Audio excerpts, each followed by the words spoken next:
talk in the Okay. chat.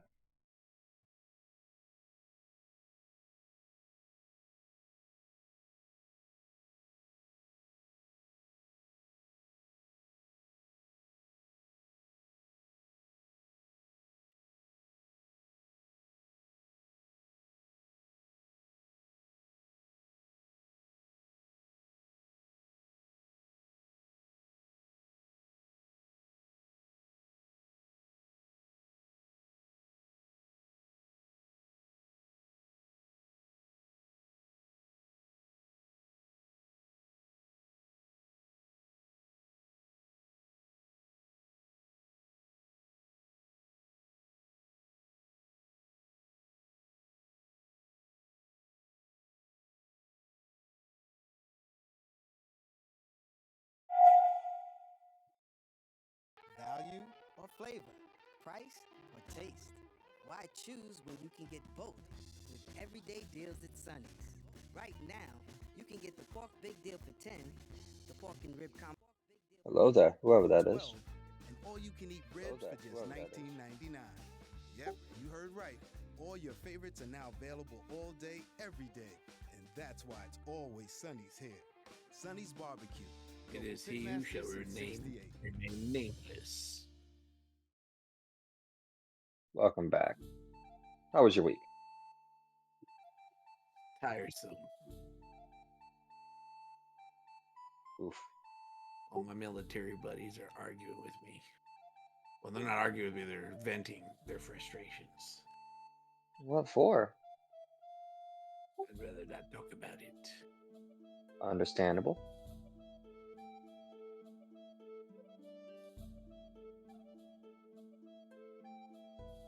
Ooh, my 42th anniversary.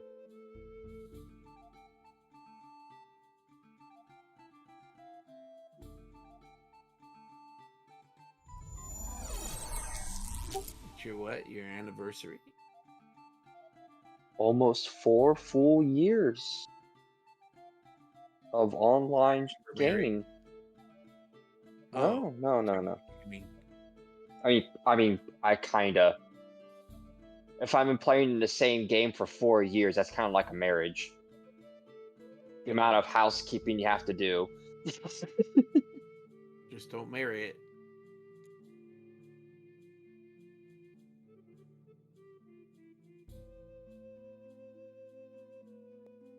Have to play that song. I think I'm turning Japanese. I think I'm turning Japanese. I think so.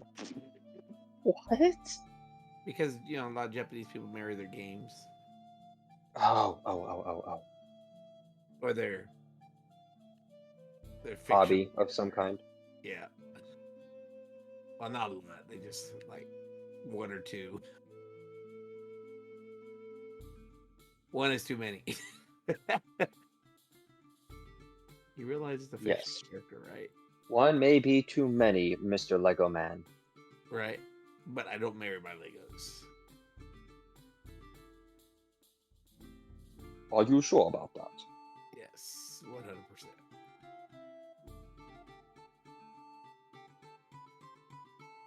Hmm. Strictly for entertainment. In a rated G way. I think I have to clear myself these days.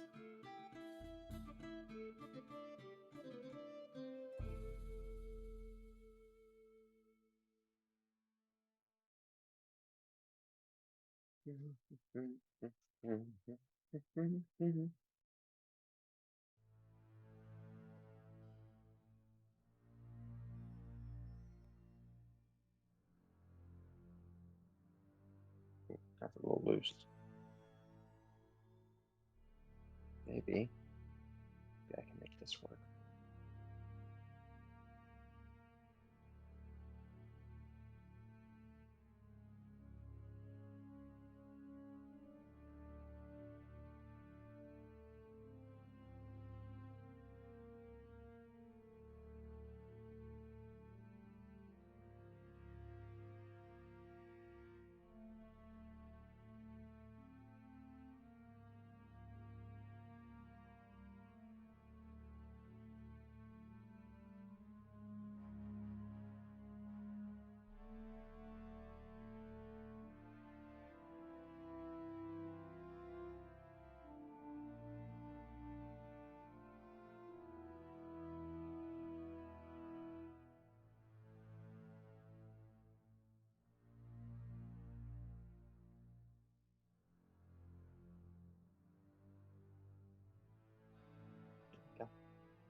We know emergencies can happen anytime, anywhere. With 14 ER locations throughout Central Florida, Orlando Health is ready to provide expert care if you're facing one. And in the Narcoossee and Avalon areas, when you choose Orlando Health Emergency Room Randall Park, you'll find a place where chaos meets calm and uncertainty finds answers, giving you more reasons to choose well. To learn more about our high-quality emergency services in Orange County, visit orlandohealth.com/ER. How do you make an Airbnb a Verbo? Picture a vacation rental with a host who's showing you every room like you've never seen a house before. Now get rid of them. There you go. No host ever. Now it's a Verbo. Make it a Verbo.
Very first Marines. There was plastic on you, didn't there?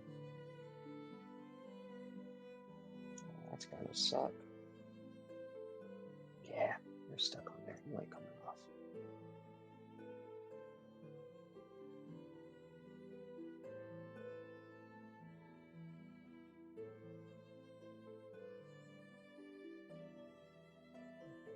Three.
here to chew bubblegum and kick ass.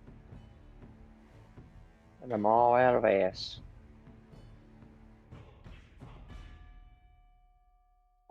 All out of gum. No, I'm all out of ass. I need more gum. But I did hear that our enemies do in fact have gum. So I'll be going to collect. You gotta figure out why you're so loud to me. You get a new I mic? am using I'm using headphones instead of earbud headphones instead of my normal microphone because I don't have my computer set up. I just got finished moving a week ago, and I'm having some issues and I can't set my computer up yet. So yeah, go ahead and adjust me. Hopefully Sounds I bad. will have my Bad stuff as set up. loud. I think I had you turned up or something. That's probably what it was. Go ahead and say something. Check 1 2 1 2. How are you we doing go. today? I'm gonna put you down at 40%. Okay, I'm nice. I'm gonna give you 45%. I'll give you 50. I'm not merciful. Yeah, give me 50.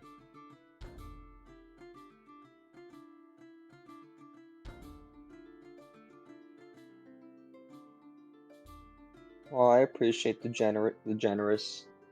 Ooh, I'm excited. Yeah. What did you pick for your upgrade, or was I the only one that didn't level?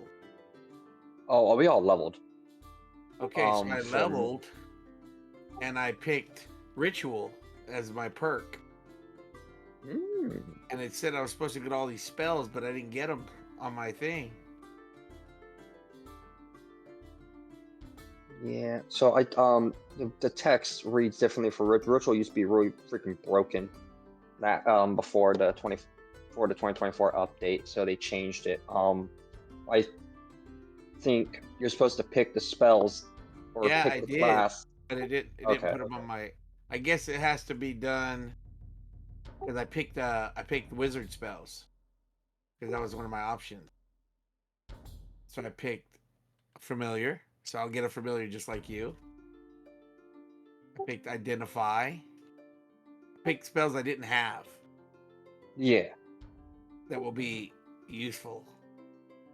So I think identify is going to be useful. I picked unseen servant. That's going to be useful.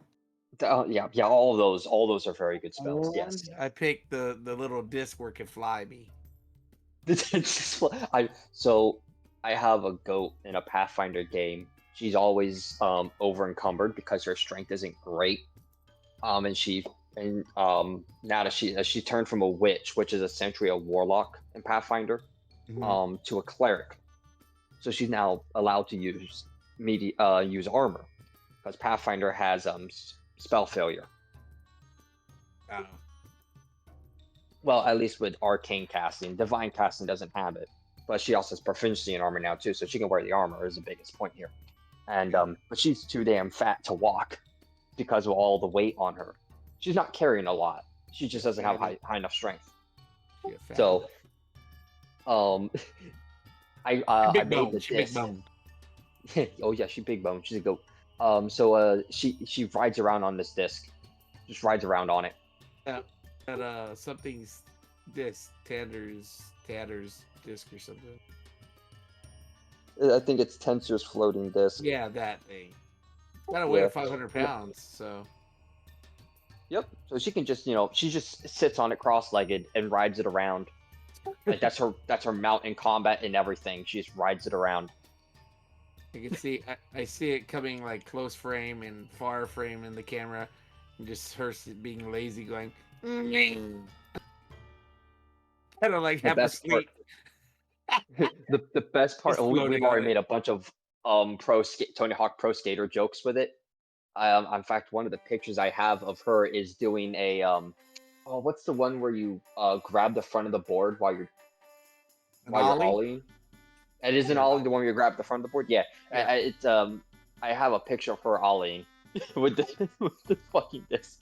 You ever played Goat Simulator? That's kind of what you're reminding me of when you say that. I have not played Goat Simulator, but I know what you're talking about. I've seen plenty of dumb things from Goat Simulator. Yeah, there are plenty of dumb things. That's an understatement for sure. What was it? But the other good one was I forgot what I was saying. Yeah, see, Oh well. see, okay, so like, okay, so right here, Oh see, right right, here on my right. D&D, I see on my D&D Beyond.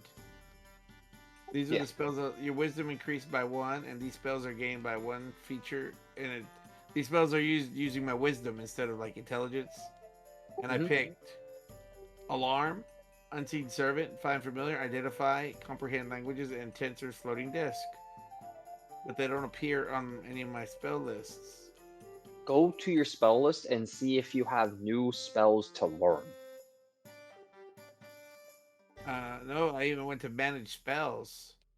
I'm looking at spells like in my D&D Beyond. Oh, that's And right. You don't learn spells. You just. right. I don't have a book to put them in, so I don't know if they're just supposed to come to me or what. But Oh. it said I was eligible for that feat. Hmm. Hmm. What? I don't know.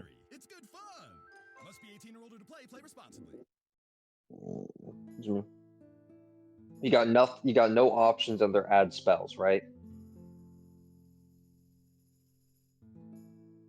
Wait, did I not learn any of my magic? Hey Sean, did you import the He's not character? here. No, damn.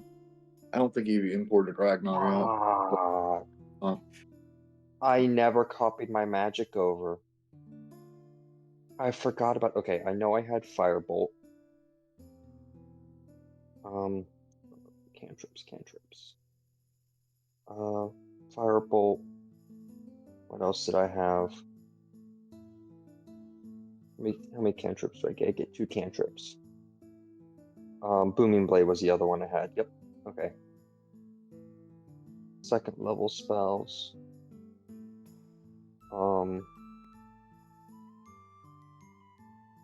Do I have any second level spell?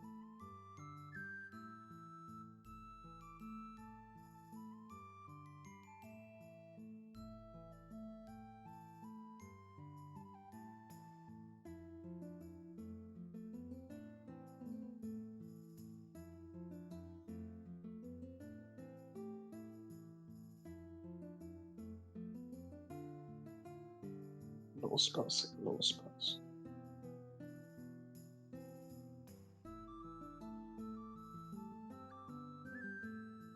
I think I had Mirror Image.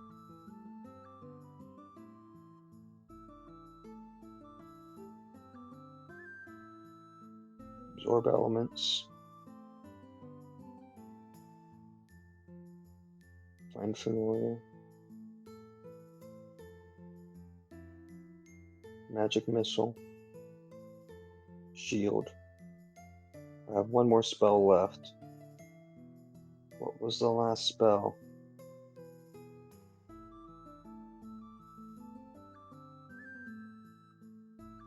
Okay, I'm back. What did you say? Something? So I forgot to actually copy all my magic over.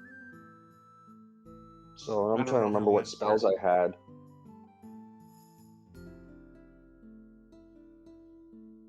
Well, did you figure it out for me? You know. I didn't figure out. I was in the middle trying to figure out what was up with you, and I noticed I didn't have any of my magic. Like, oh, that's not Yes. good. That's not Hey, good. Egg Amaran. Yeah, I did. I picked Ritual Caster, but I'm trying to figure out. I'm trying to figure out how to get it to show up on my D&D Beyond. It gave me the ritual thing, and according to the rule, I was supposed to get those spells because it shows them to me on my thing, but I don't have a spell book, I guess. But those are going to be nice, utilitarian type of spells. In D&D Beyond.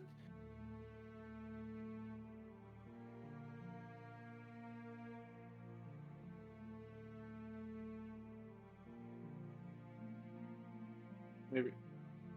Well, I don't know how. Let's see. I'm looking at like, let's see. Oh, that's right. I took identify. That's right. That was the last one I took. So I'm So we looking have under 2 with spell. identify then. Wait, no, hold on.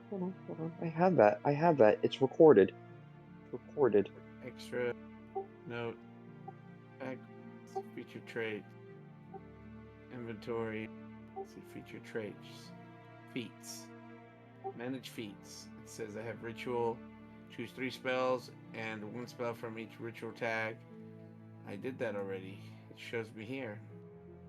And It was then the identify. only Yep. option it gives me is to delete. But there's no like apply or nothing.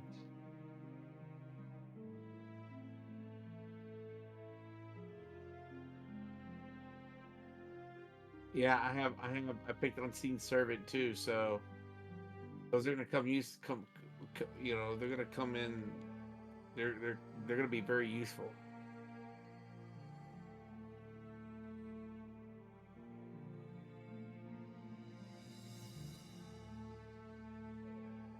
Got 2 uses of Misty Step. Why do I have Misty Step on here twice? You probably have Misty Yeah. Step twice because one was a bonus to some feat that you had, or what Yeah, I was have just a Misty Step. Misty Step came from the feat, but I only have Hex on here once. But Misty Step is on here twice. It was just a little weird.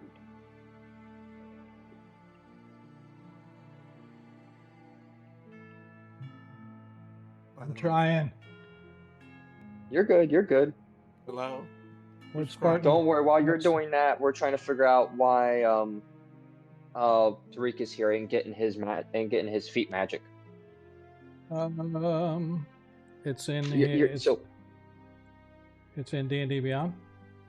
Yeah, but it's not listed under my spells. It shows me so feats that it's there. and I he picked Ritual Caster, which means Right. he gets to select some special spells, but the spells are not showing up in his list. Okay. And he's not getting the option to select new spells. So it's just something that him and it looks like sounds like his friend in the background are working on. Oh no, that was Agmemoron was helping me.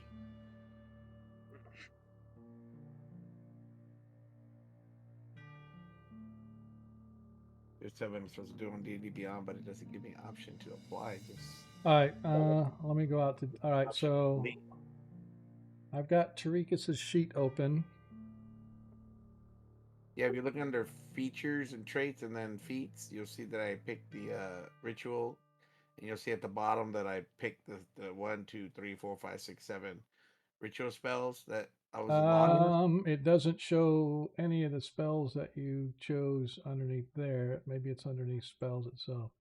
Let me go. I'll have to go under edit. If you look under just view, you don't see it. So With the Capital One Venture X card, you earn I don't know. I unlimited see it on double my miles end. everything you yeah, buy. I'm looking right now. Plus, you get premium benefits at a I collection pick of feats and luxury traits, and then I hotels hit when you feats, book and on then Capital One Travel. and then I clicked Along on with the Venture X, word you ritual get access spells, to over and then it shows them 1,000 off to the airport side. lounges worldwide.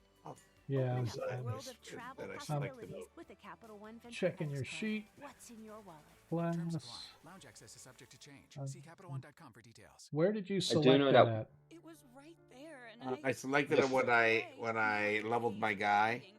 When I picked the feat, it said select your spells. Yep. Okay. And ritual caster. All right. So you picked.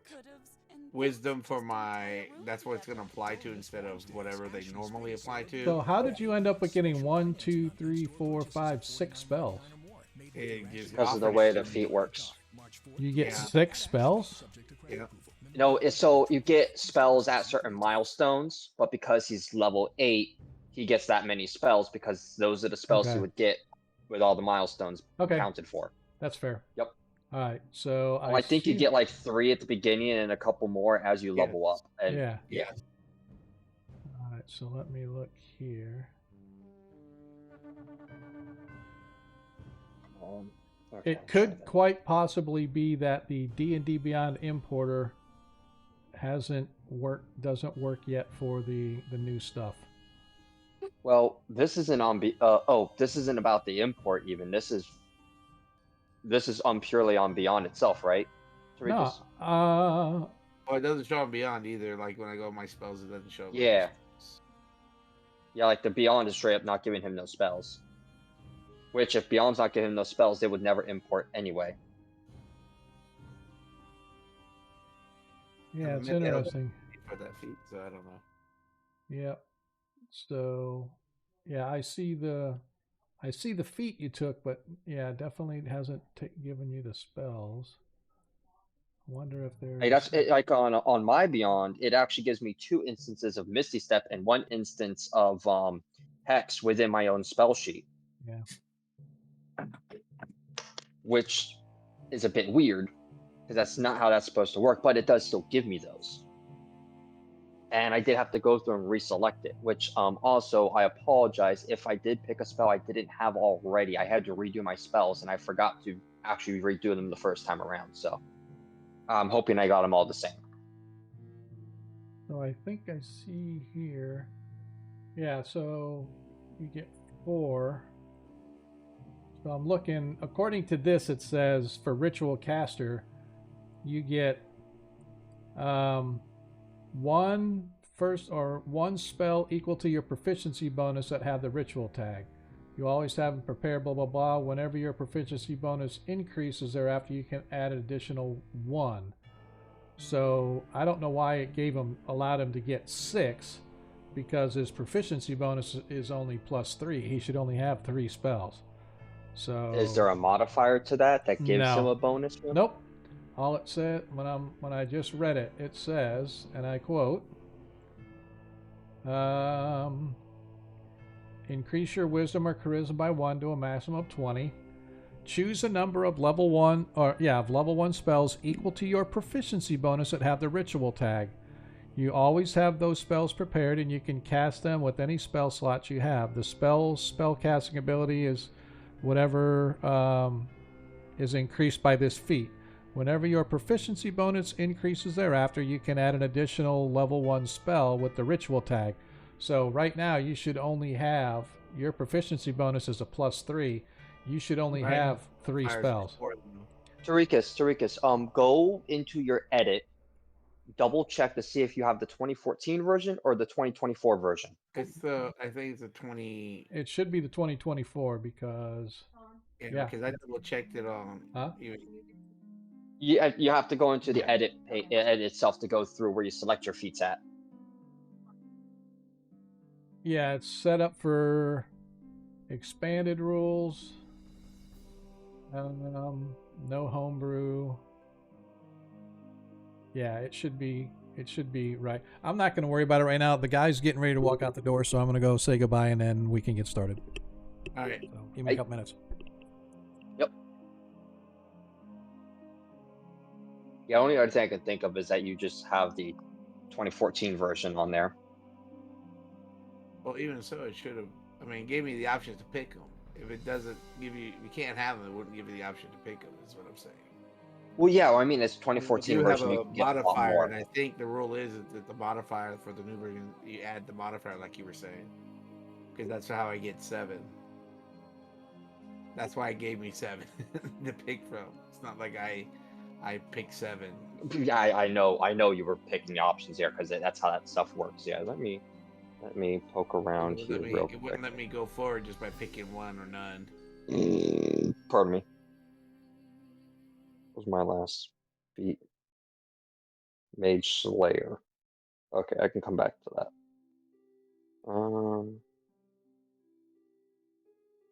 Ritual Caster.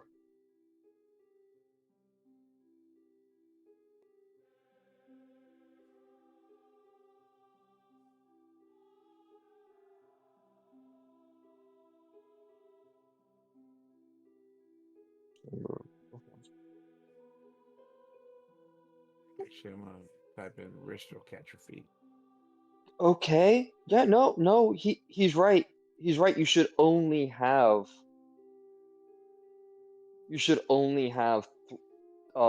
3 available. Your proficiency is +3, right? My proficiency is +4. Oh wait, hold on. I'm like, hold on. I gotta open up another window to see it.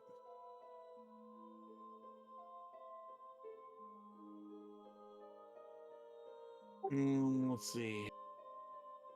My proficiency, let's see, is +3. That is correct. Okay, I will go ahead and screenshot this. I think the feed is bugged, so go ahead and pull off the extras. Because I think it is bugged, because I also had the exact same thing you did, and it's not the way it reads. I think that is literally just a bug on their end.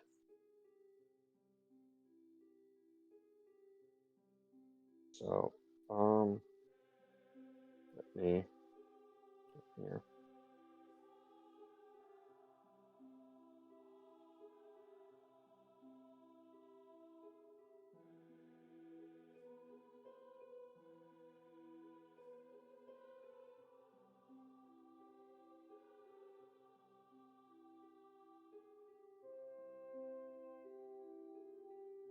So you're saying just pick 3 instead? Yeah, just pick 3. I think the website had a bug or something. All right, well, let me try that. See if that works. Spells, features, traits.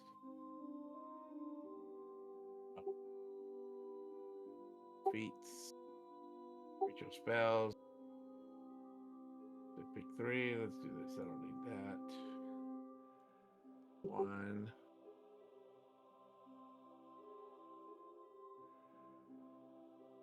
2. You have identify, right? Yes, I did pick identify. I picked that one a while. Notes. Because I noticed we didn't have one. I mean, having 2 identifies is nice, but it is a ritual, so I believe I can also just simply cast it. Okay, so now Oh, I have you 3, could always but take magic missile. they have 3, but it still doesn't show up. It still don't show up. There might be.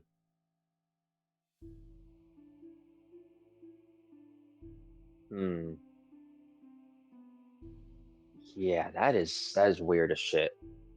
Yeah, I think the feed itself is actually bugged because I had the same issue as you did.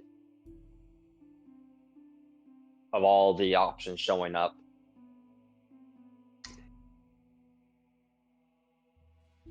So probably should submit a bug report later. We have time.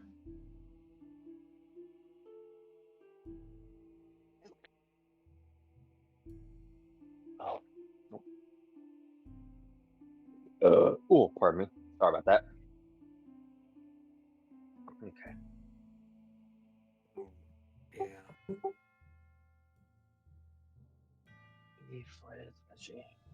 I kept Unseen Servant. The Yeah, lift that's a and solid one. the familiar. Yeah, those are solid. Those are solid Yep. options.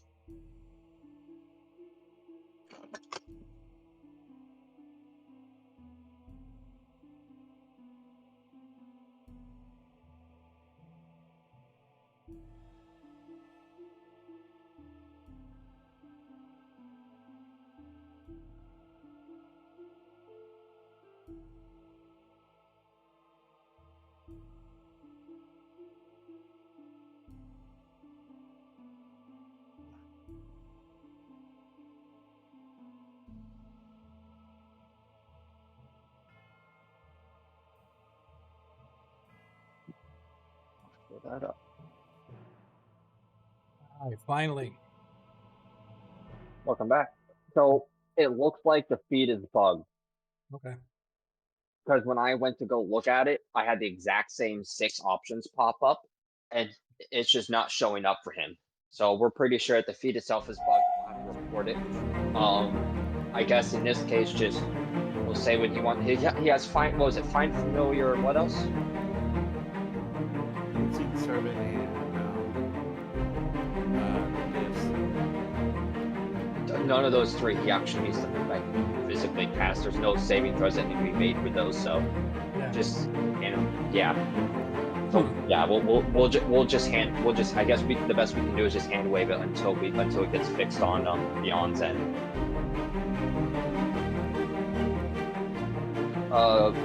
Tarikas, you made sure all of your. Hang on. What? Tarikas, what spell is it again? Find familiar. Unseen servant. Hang on. Find familiar, unseen servant. And Tensor's floating disk. Okay.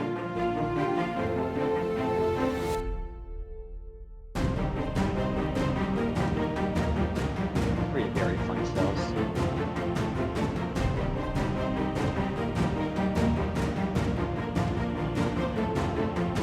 Those spells have been added to your spell book. Thank you, Sean.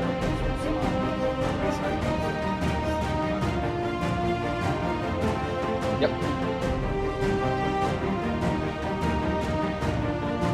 But they are always prepared, and you can just cast them.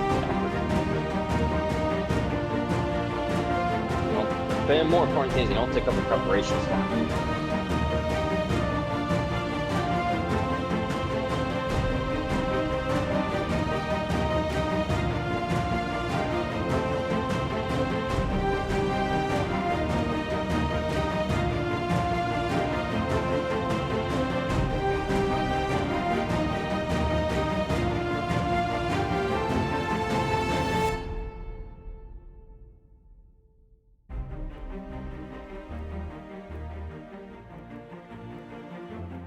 Oh yeah, I should probably get my promote back.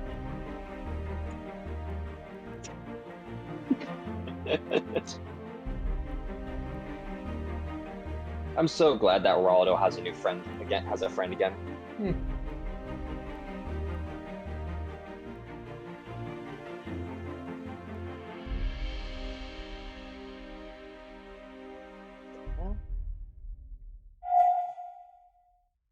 And we are here. We have made it. Sort of, kinda. Hello, everybody. Welcome to tonight's episode of Agora Quest, our Heroes of Kreistrich edition. I sincerely apologize for the significantly late start. We're getting the front of our house redone. We're getting all our front windows and doors and everything replaced, and it was supposed to be an hour consult, and it ended up going like almost 2 hours. So I do apologize. But with that being said, we're getting new doors and new windows. With the same company did our entire house a few years back, but we just never did the front of the house. So it's double insulated. Well, all the other windows are with argon. It has an argon layer in between and stuff. And we got the really high-end screens, so when you're looking inside out, you can't even tell there's a screen there. It's such a fine mesh. But anyway, so we're getting brand new door, and the front, our front entry has like a half moon window above the door, and it's got a little side panel window. My wife is just forever saying that she wanted to get them replaced, and so I finally said, you know what? The company I work for, we have company corporate discounts with different things, and it just happened to be that Renewal by Anderson had a discount available. So I said, you know what? Darcy and I have been talking about getting this done for a while. Let me call this guy in and get it done, at least to consult to see how much. And if you've never worked with Renewal by Anderson, they're a great, great group, but they're expensive as fuck. But that being said, I'm happy for you, Sean. Yes, me too, because now my wife is happy. And so my wife is happy, and therefore I am happy, and ergo, everything's good. So for some reason, oh, there we go. I'm clicking on things on my screen, on my computer, and nothing is showing up. I'm like, why isn't anything working? So anyway, appreciate you guys being with us tonight. Like I said, I'm really sorry for the delayed. If you're new here, welcome. Old hands, welcome back. Something's going on with my computer, man. It's not like bad, but it's like I click on my toolbar and nothing opens up. It's like I have to click it 2 or 3 times. So We are down a couple players tonight. Hearn, who is our newest member, not sure where he is at. I don't recall him saying he was out. We were supposed to have a new player starting today, but Josh texted me and said that he woke up sick today, so he doesn't think he's going to make it. And he said, I'll text you a little later, know how I'm feeling. And he never texted me, so the heck with him. That's fine. But so that means that we've only got three of our characters on hand.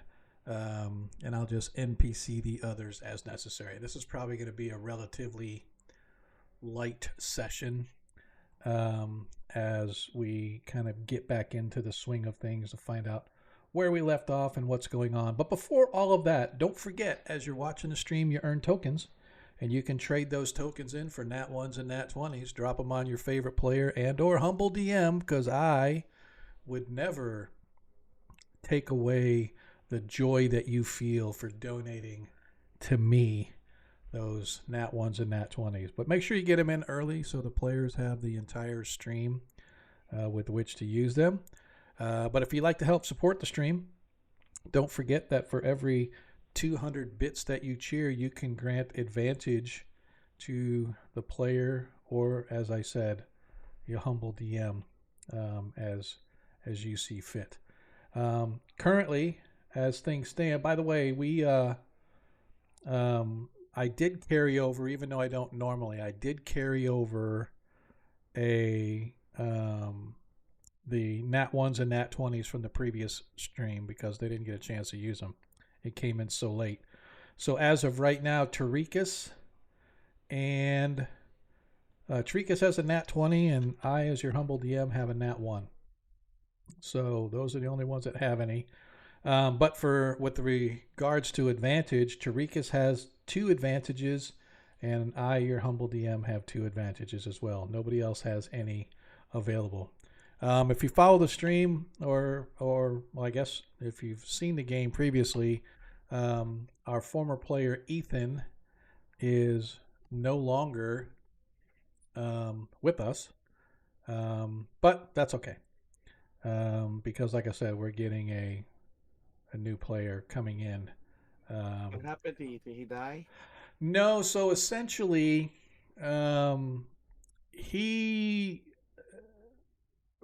his living situation is such that it's almost impossible for him to be here at 7:30, and so he could never be here till 8:30, 9 o'clock and stuff. And so he actually spoke to Josh, my son, and said, "Hey, man, if you wouldn't mind kind of taking over."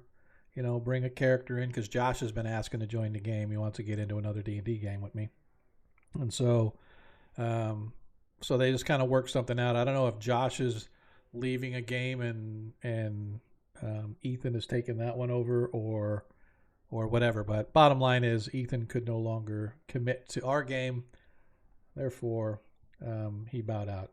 And if that kind of leads us into where we were and what we are doing, our party has been traipsing along these past long months trying to figure out what is going on with the lost dwarven clan of Kund. There is a legend that says one day the last in the line of kings will return, and he will open the way to the lands that were lost centuries ago when the clan of dwarves was overrun by denizens from the deep. And so the clan was, like I said, they were overrun and essentially pushed out of the mountains here in western Perenland. And the legend says that someday they will return. Well, Ragnar's family as an ancient members of have a lineage of the Kund clan. They're not kings and queens and all that other good stuff, but they were persons of renown or power, or whatever you want to call it. And so Ragnar's aunt and little brother went searching for Igwilv's lost lair because Igwilv was purported to have some sort of an artifact that would aid the Kund clan in finding where their lost lands are. And so they did that, spent quite an extensive period of time digging through the lair of Igwilv, and they finally found the Lanthorn. They brought the Lanthorn back, and they found the next piece of the puzzle. There was a lost library, and within the library, they discovered a entryway into the Underdark, and deep below the Underdark, they discovered a lair of an aboleth. They managed to clear out most of the aboleth's minions, but the aboleth showed them the way, so to speak, to a mystical tower floating in space. And as they traversed up to the top of the tower, they discovered that there was an ancient dragon there safeguarding a dwarven artifact axe of some kind. And so he refused to give it up. The party tried to take it. Party failed to take it, and as a result, the dragon not only defeated them, but took the Lanthorn from them as well. And then he booted them out of the tower. And they wound up back at Exag, where they have recently returned, licking their wounds, trying to decide what they are going to do next. And while they were discussing and deciding, a clan of gnomes arrived. These gnomes claim to have been from the Gnome Vale, once again south in the Yaddle Mountains. And according to according to the gnomes, they mentioned that the party had been down near their home, and the gnomes had seen them going up and down the trails and allegedly finding the lair of Igwilv. And now the gnomes have decided that perhaps this is the party that could aid them in a task that they had. And so what they relayed to the party was that there is a ancient ziggurat, a massive edifice of black stone carved seemingly out of the mountain itself near their home. And some creatures over the years have taken up residence and are actually using it as almost like a base of operations. And so the gnomes have arrived and beseeched that the party return with them to the Gnome Vale and then go seek out this ancient edifice of black stone, which has been there since before the gnomes were there. It's always been known as a region of evil and strange workings and happenings in the land go on. But more recently, over the past decade or so, it's attracted more and more powerful evil creatures to take up residence there.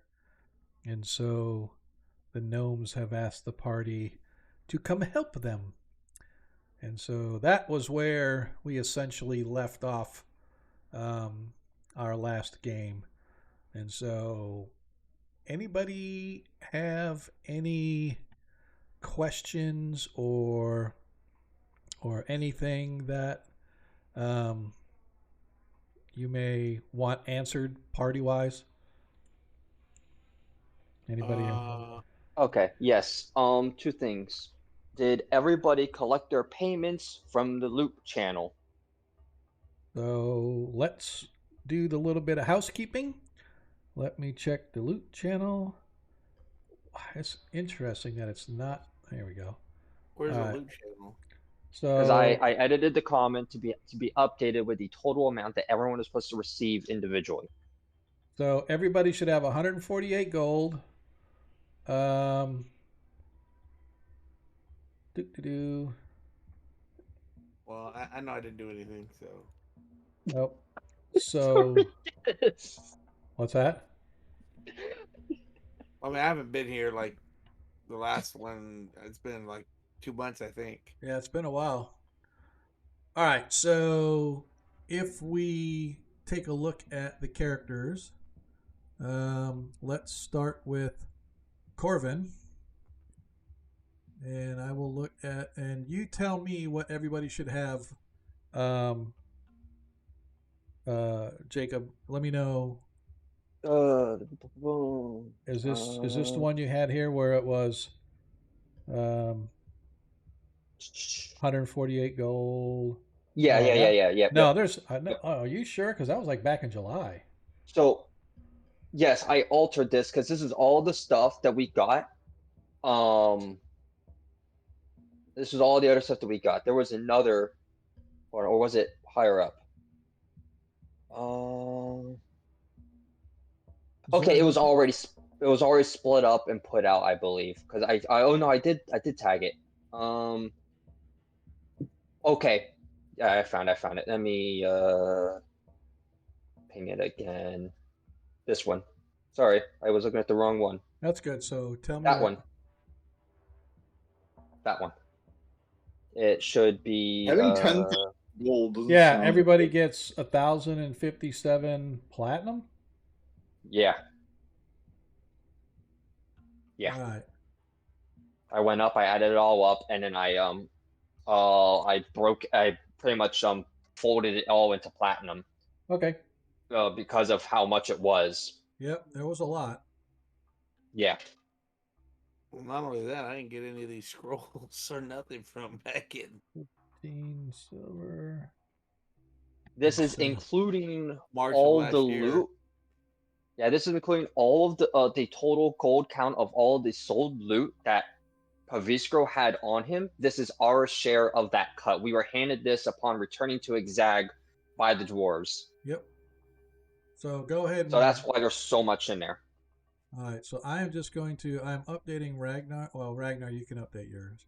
Give me 1 second. I'm adding the money. Yep, no worries. I don't see anything. You are not licking that spoon. So, in the Paranland loot, the last message says each person gets whatever. So I'm going to add it to I don't know if that was already added in or not. It should be good to be imported. All right, hang on a sec. Mine is already done because I finished all that up. Yeah.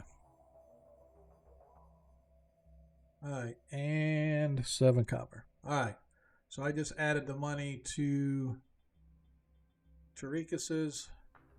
I am importing Ragnar's right now, and then we can get started with whatever you guys want to do. I don't want to waste the whole thing. I don't want to waste the whole session just doing housekeeping stuff. But what's the other thing? I was asking about that sword. Yeah, I haven't even got to it, so I have no problem with you being able to do it. I just have to figure out and calculate how much it's going to cost and whatnot. 2,000. Is it 2,000? And how long does it take? Yeah. I posted that somewhere. I know you've been asking about it. Your name. For some reason, I never get. Yeah. Okay, so a +2 sword is a rare item, right? With 10 work weeks, costing 2,000 gold. Okay. All right. And how are you making that? How does that happen that you have the ability to make that? Nilo's got that one, by the way. Aside from me having Arcana, which allows me to make magical things in the 5e rules. Right. My thought process was I already know how to bond and enchant my sword in a smaller fashion. Right. What's stopping me from being able to put more magic into the sword? So the idea of this, essentially, I'm going out getting a sword that was prepared for me to be that's prepared to be able to enchant. Like it has runes in it, it has gems in it, whatever I need to put the magic into it. And over the next 10 weeks, I am putting that magic into the sword to give it the enchantment that I need. Yeah, let me look up some of the rules on that just to make sure. I don't. It doesn't sound to me like it's a far fetched, but a lot of times these things require certain spells to be cast, certain rituals to be done to make and be able to fashion these magic items. Right. So let me. I will. I've got my new book arrived in the mail not too long ago. I will read through Ooh, it. I nice. will read through Okay. it and I'll make sure. But before next session, So, I will have an answer. so Um, would will I be able to retroactively remove that gold from my stuff, Yeah. assuming or presuming that I purchased things from Exag then? Yep. Yep. Okay, all Yeah, right, it'll all I'm be good on that then. retroactive and stuff, so I just want to make sure that I know all the rules and stuff. So, Kane, I swear you little shit. That is not for you. all right. Meow meow So, meow. as I've looked through and I've scrolled back through, it looks like Paul has donated a nat 20 to Monkey. Thank you very much. And Agamarin gave a nat 1 to Nilo. So, Oh, Sweet. thanks, Paul. That's I a didn't see save. that. Thank you, Gomeron. I will gladly accept that that character safe. Yep. Thank you. So that being said, let us try to get in and finish off the remainder of tonight's session. Again, I know we started late and I do apologize. And we're just doing a little bit of housekeeping before we get started. As I said, we're down technically 2 players because one is sick, and I'm not sure where Hearn's at. I don't know. I don't remember him saying he was going to be out today, but that's okay. Is he taking a nap? I don't know. I pinged him. I pinged him in the thingamabobby. So, as you guys, as I said, you guys have been approached by these gnomes, and there's about a dozen of them that apparently traveled here to find you and meet you and beseech you to come aid them in clearing out this ancient denizen of bad things. As they describe it, Nilo, give me a insight or history, whichever is better for you. I believe history would be better because I have a mod in. Yeah, whichever one is higher for you, you can go ahead. All right, where is that page? Oh, that's the wrong app. You're rolling on D&D Beyond, right? Yeah. Yeah, I'm going to see if I can link these. It used to be linked to the VTT, but I don't know why it's not now. It could have been an update or something stupid. It could also be because it's not the same browser. Well, the thing is, because I know. Anyway, that's fine. Just go ahead and do your roll, and then we will. Go to 14. So as the gnomes are describing to you this edifice, this ziggurat of black basalt stone, you immediately flash back to when you were first beginning to adventure here. There was an ancient site of the Urflan. The Urflan are ancient sorcerers who first sort of came to the Paranland region, and they had evil magic, and they worshipped evil beings and whatnot, and they took over and they basically dominated the region for many years. And they built an ancient location known as Dagavach. And when you were first met with your companions, with Paviskro and Hyacinth and Figly and all these others that you first joined with when you began adventuring after the wars. Of course, you began in Kreistrich, and that's where you guys learned of the Sturgeon Blood Totem. And you went then seeking out the various components of the Sturgeon Blood Totem to bring it back into working order, because apparently the only way to destroy it is if you put it back together first. You could not destroy the individual pieces. So you had the choice to put it back together and then use it like the Urflan did to help dominate the region, which Nilo did give credence to momentarily, if I recall. But eventually you destroyed the Sturgeon Blood. So, well, Dagavach has a ziggurat of black basalt that had these strange looking symbols carved into the door. And as the gnomes are describing this black ziggurat in their home or their region, you have this flashback like, oh crap, it could be another one of these ancient Urflan temples that was dedicated to ancient and evil gods. And in particular, Dagavach was dedicated to a deity known as the Chained One. His name is not said aloud, but everybody knows the name is Tharasdun. Basically, Greyhawk's If I version. recall, he was the one that all the gods got together, the good and the bad, to beat the crap out of. That is correct.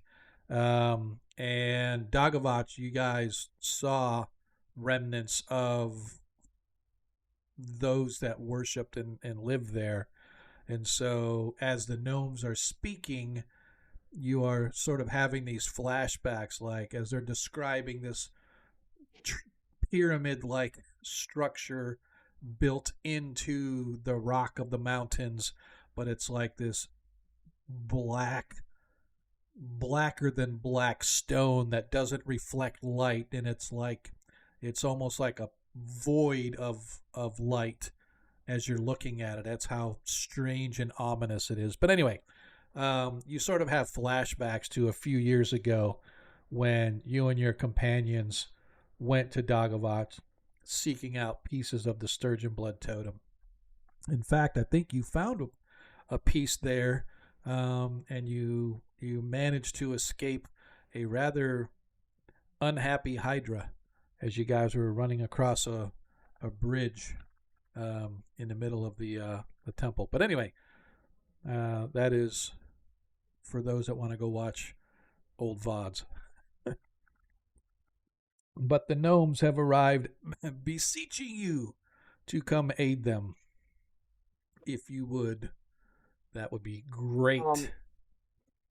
I will ask them if they have any record of the symbols drawn on the walls of this structure. One of the gnomes steps up and he sort of bows slightly. My name is Hygel Craghammer.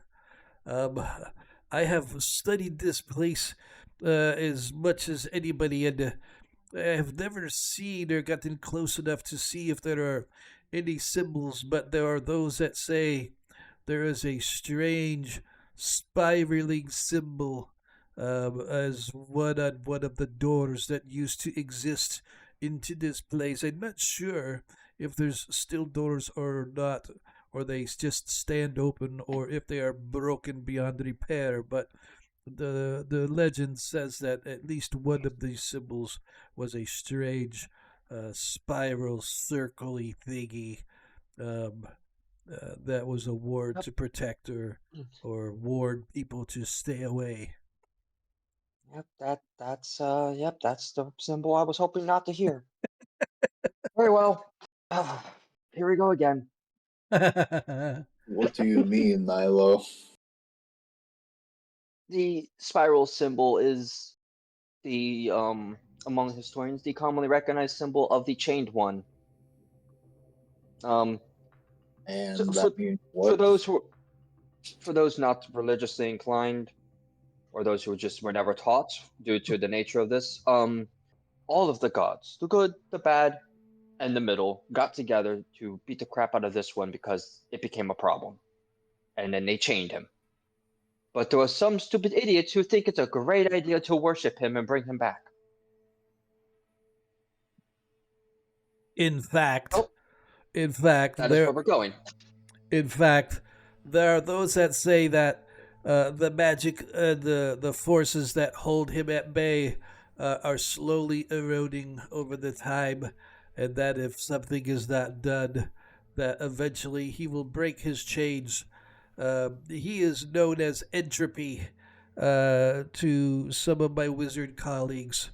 Um, they say that if he were to in fact break free of his chains, he would slowly absorb the multiverse, probably starting with this one.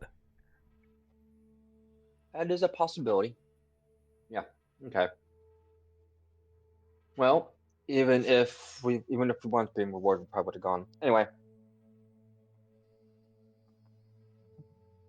we'll So, go ahead and grab our things, well, you collect guys, ourselves. you have and- just, as I say, you Yeah. have just returned. You guys haven't been back, but for maybe a couple of days. So yeah, I mean, if you want to grab your stuff and we can head out, we can definitely. We do had a that. full rest then? Oh yeah, Oh, yeah, yeah. you guys are everybody. If you have not already, I would go ahead and give yourself a long rest just to make sure all your stuff is reset. If you don't know how to do that, when you open up your character sheet at the very top next to your level, you'll see that it looks like a TP and looks like a knife and fork. The knife and fork is a short rest. The TP is a long rest. Just give yourself a long rest. So Okay. Nyla looks look between the others and back and says, "Give us another day to collect our resources that we're going to need. And then we'll be on our way." This is acceptable. Yeah, so that is totally fine. And we shall escort you back to the Gnome Vale, where you will be able to then begin your expedition in earnest. Thank you. So, as the gnomes depart to wherever it is that they are staying, you guys find yourselves. It's midday. You find yourselves back here in Exag, sort of wondering what's going on. Ragnar, your family, having heard sort of some of these discussions of these gnomes asking you, are looking at you. Are you crazy? You just got back. Half your family's been killed trying to sort through some of this mess. When are you gonna do the right thing? Stay home and join the family. Work the family business, boy. Well, I heard that. shut up. I heard that. Ugh. Because it's not my calling, that's why. It might be dangerous, and it might come with a lot of problems, but at the same time, it's what I'm good at. You're good at getting yourself in a bit of hot water. That's what But I'm you're also good good at. at getting myself out of those hot water, ain't I? And when is it gonna happen when you're not able to get yourself? What you'll be saying then? Gods know where you'll be. Well, just know that you never come back. Don't know if you're alive or dead. Oh, how many years has it been since I've been gone? Aye, too long. I still think you should stay here, son. It's a thought, but at the same time, there's other things I could be doing and things that are important to be doing. And what of the clan? Are You're you still just here. gonna give up the quest to return the clan? Your auntie started this for a reason. You said you was gonna take up the mantle, and now you're just walking out on us. It's not about that. And even then, anything that's taught me about the last go around has. I'm just not there yet. And I'm not going to get any better staying around here. You don't think the fighting Milo, bits can sharpen your sword? I think you could sharpen my sword. I think you could buff my armor, but I'm not going to improve as a warrior by taking up a hammer as a smith. Nilo. she raises her hand. May I say something? You must. We have no way to return back where the treasure is in any way, shape, or form. Not as we are now. And Ragnar would never discover it sitting here. Ever. The means that we need in order to acquire a way back lies out in the world somewhere, and the only way he's going to find it is by exploring. So if you want him to continue the quest, the most viable option is for him to continue to travel, to learn, to expand his own knowledge. Well, I still don't like it. I didn't expect you would. You didn't like me leaving the first time around. As you're sitting there arguing, your aunt, along with your mother, walk in with trays of mugs of ale. For traveling, boys. And they bring each of you an ale with which to quench your thirst as well as foods to eat for the midday. Is there anything in particular that you guys want to cover or take care of over the next day before we leave? I Food, I need a new definitely weapon. food. I need to find a magical weapon of some sort. Okay. You should know by now, I don't sell magic weapons. Yeah. Especially, especially not an Exag, which is a dwarven community. I never said I was gonna buy it. Okay. Shut up, Doritos. I forget. Do you consider +1 weapons as magical, or do you consider them as something smiths can do? I consider them as being magical. That being, What are the odds of the party being able to find non-enhanced magical, like something like the sword that Niall used against the wolves? It didn't have an enhancement bonus on it, but it was magical enough to fight the wolves and bypass those Was it a silver weapon? resistances. yeah, that was a silver. No, it wasn't. Oh, I thought you said it was magical because it shone light. Yeah, I'm trying to remember what it was. It might have been silvered, but the weapon itself was actually magical. It acted. It Well, like I said, showed light. there are Yeah. magic shops, but for me, most magic shops are most of the stuff is consumable type things, right? Maybe Yeah. some magic dust of sneezing or dust of disappearance, something like that, or potions, right? Consumable. What about an oil of magic weapon? So that would be something like that. Yes, they could where Okay. it's like you spread the oil, or even a scroll where you cast the spell upon your blade or whatever, and now it acts like a magic weapon for a period of time. I have always been very loath to just give out, oh, you're going to go in the store and buy a +1, +2, +3 magical weapon, right? Yeah, Normally those are found. I will say you can contract a smith to manufacture that at whatever the cost would be to manufacture a magical item, right? But just going to a smith and saying, hey, man, go ahead and, I'd like to buy this +2 blade or whatever. It's just not going to happen in my game. All right, well, that's what I'd like to do. Commission a smith or So something. I guess in that case, yeah, we need oil. I need something because I can't hit anything. You can't hit anything. Well, that's sorry. We can't help you with I can't that hit one. anything that requires anything magical or anything because I've never had a magical weapon. So, So in that we're case, we getting should higher probably get level. some I'm sure oils. we're going to encounter something that's going to require that. Okay. I So- would like to commission a smith here if they're able to see what they can do for. All right. So, Nilo, do you have D&D Beyond open? I do.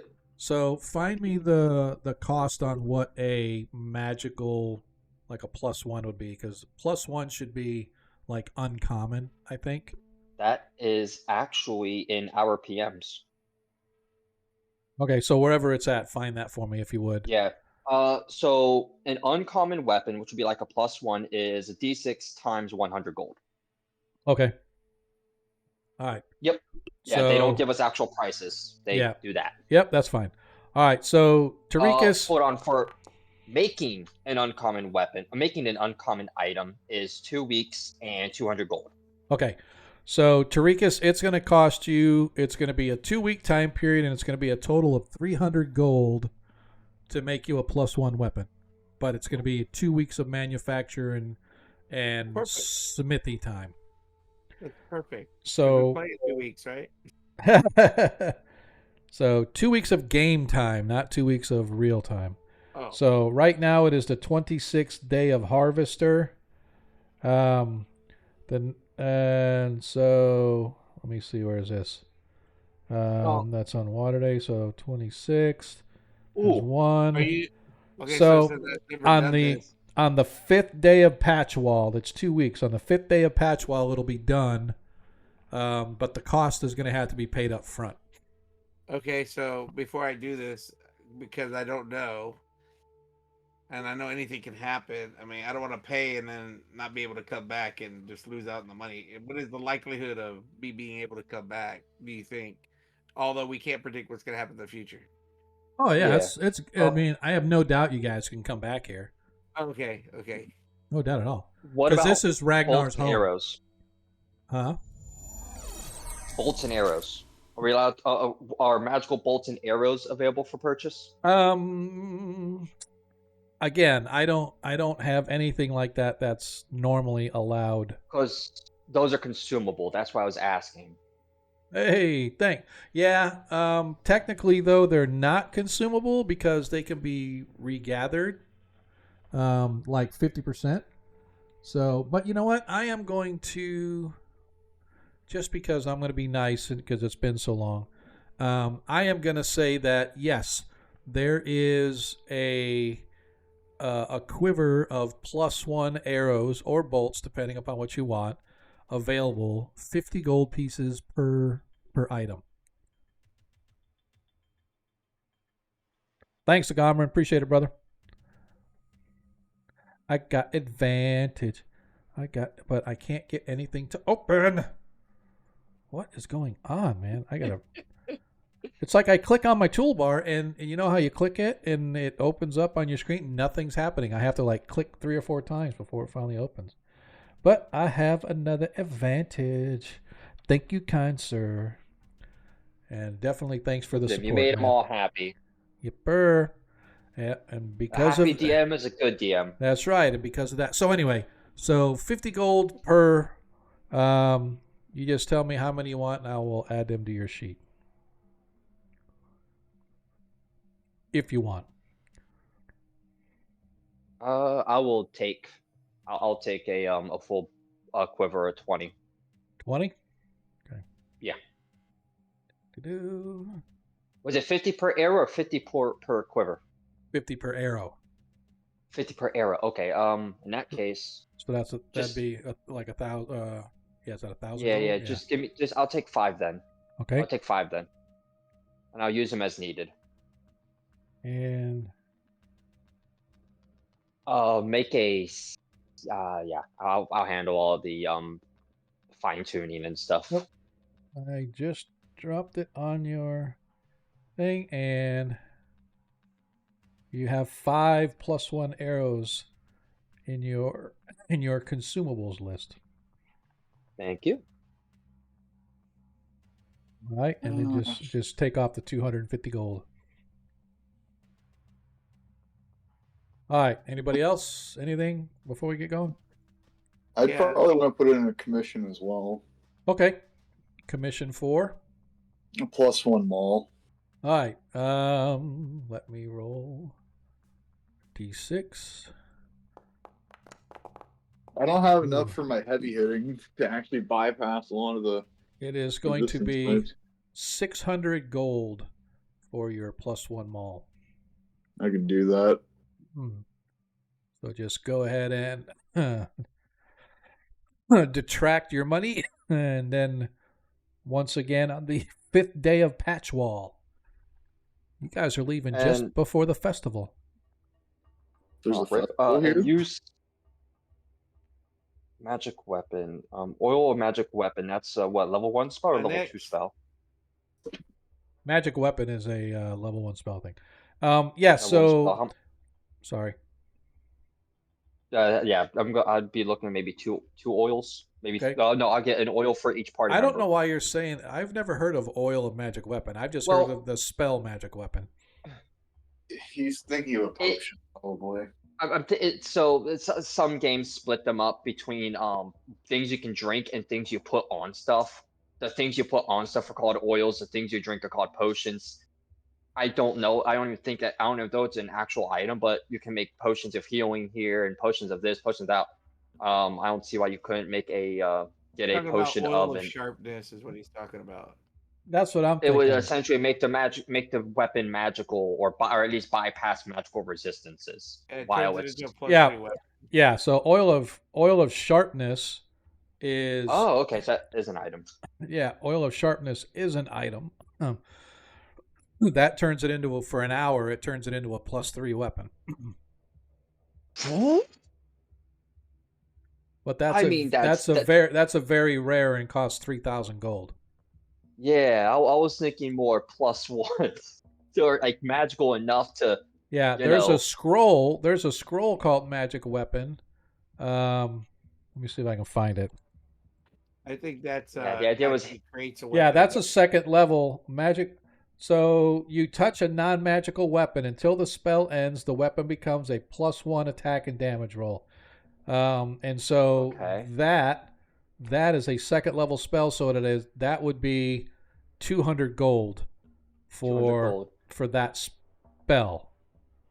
Is there a possibility that I can find a potion version of this that would allow everyone else to use their version too? Okay.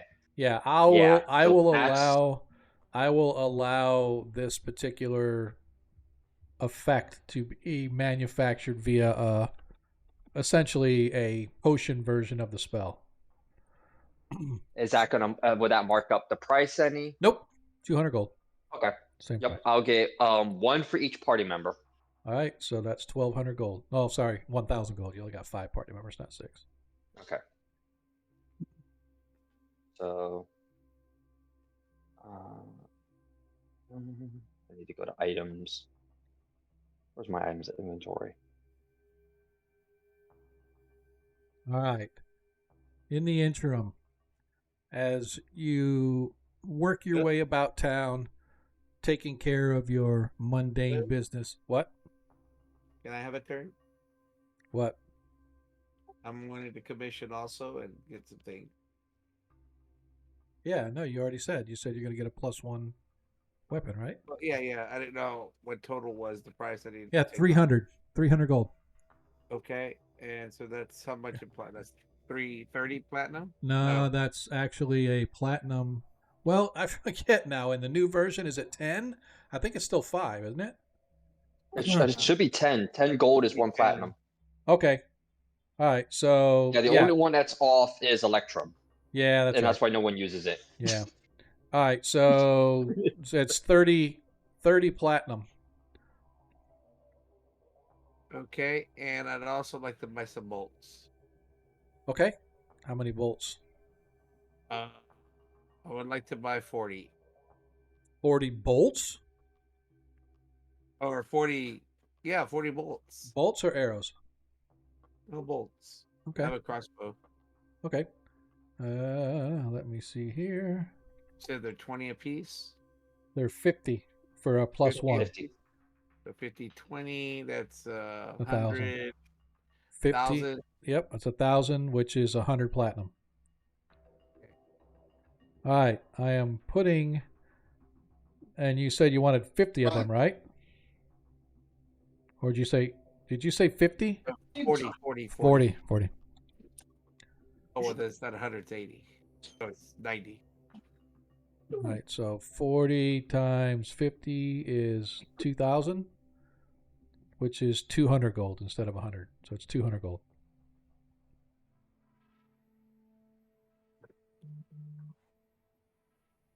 All right. I've dropped 40 plus 1 crossbow bolts on your character sheet, Rikus. I think I calculated that right. Should have 887 platinum left. All right. We good? I believe so. All Yes. right. All Now, right. at least I can hit something if I need to. I'll bet you won't. Well, at least gives me a fighting chance. That's a true story. All right. 5 plus 1 arrows, 2 quivers. Question: what if I took a bolt and used it as an improvised weapon? Yeah, then it only works as a like a D4 for damage and stuff, but it gets a +1. Yeah, that's what I mean. You have it if you need it. It's not great, but you have it. Yeah, I know. All right. So are we done for the day? I think so. I'd like to also find a familiar, like ritual spell. Find Okay. a familiar. All right. So let me grab Tarikas as you are going to. What are you? You see where it's at here. Yes. What familiar are you Horses, trying to get? yeah. Spider. A spider? Mm-hmm. I don't know. Yes, the spider. One bite. Yep, I am. Let me go to the spells here. Find familiar. And you want the spider. 104. Cracks and crevices. All right, let me see where we would add this. And your inventory, I assume.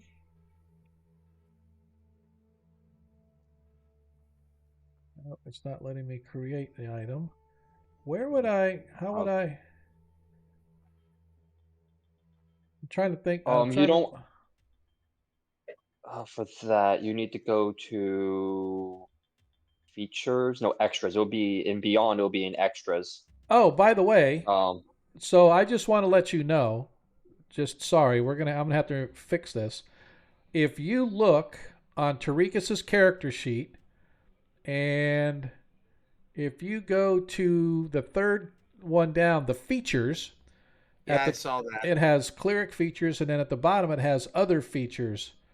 So I saw that. Yep. I think So those are the spells. Yeah, those are the ones that were imported. So I am removing the ones that you don't have, and I'm leaving the ones that you do have.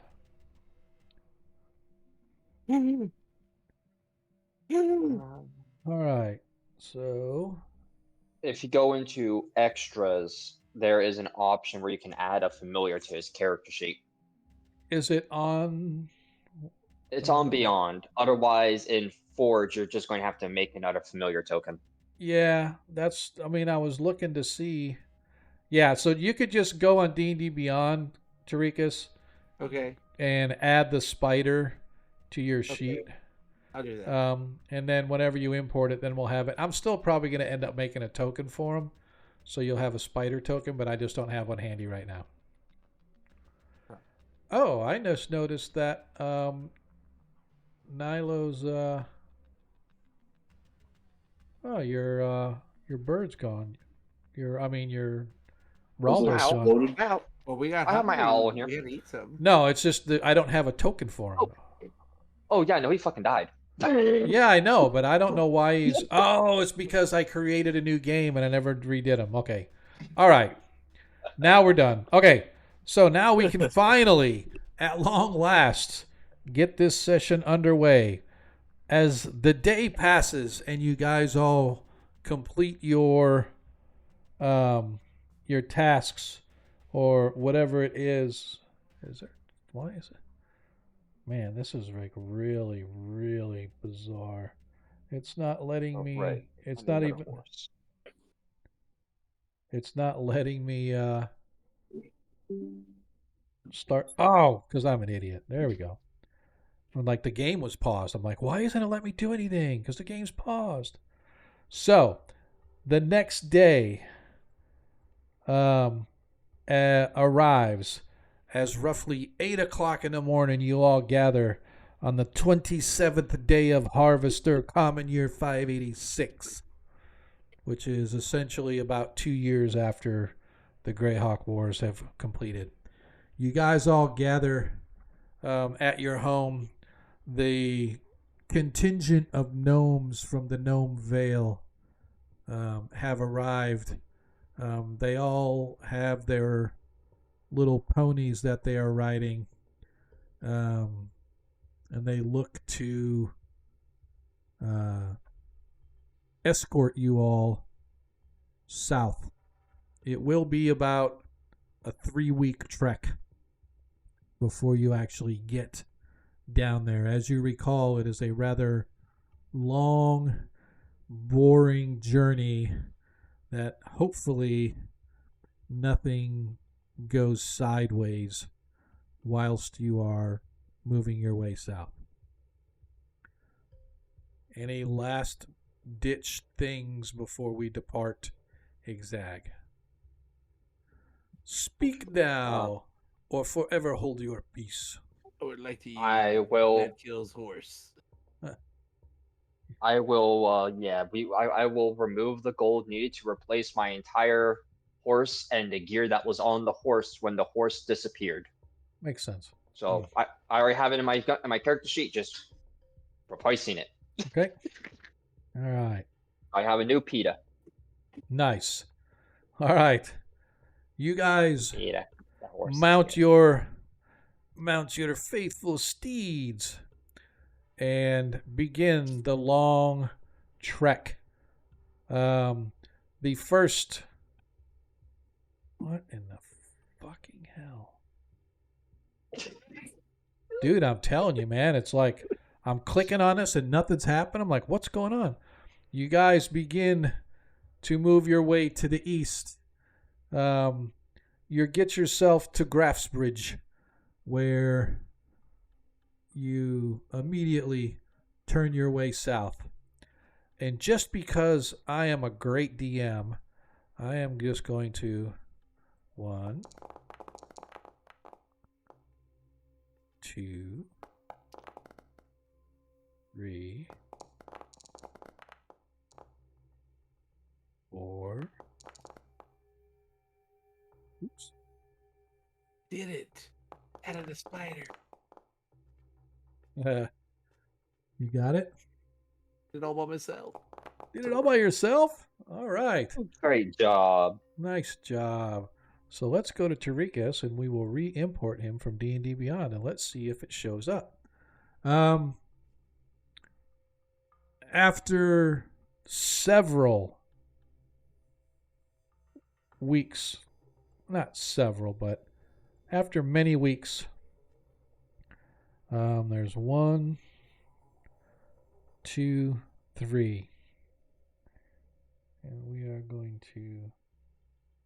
I'm going to delete those things you deleted, so they re-imported. Did they?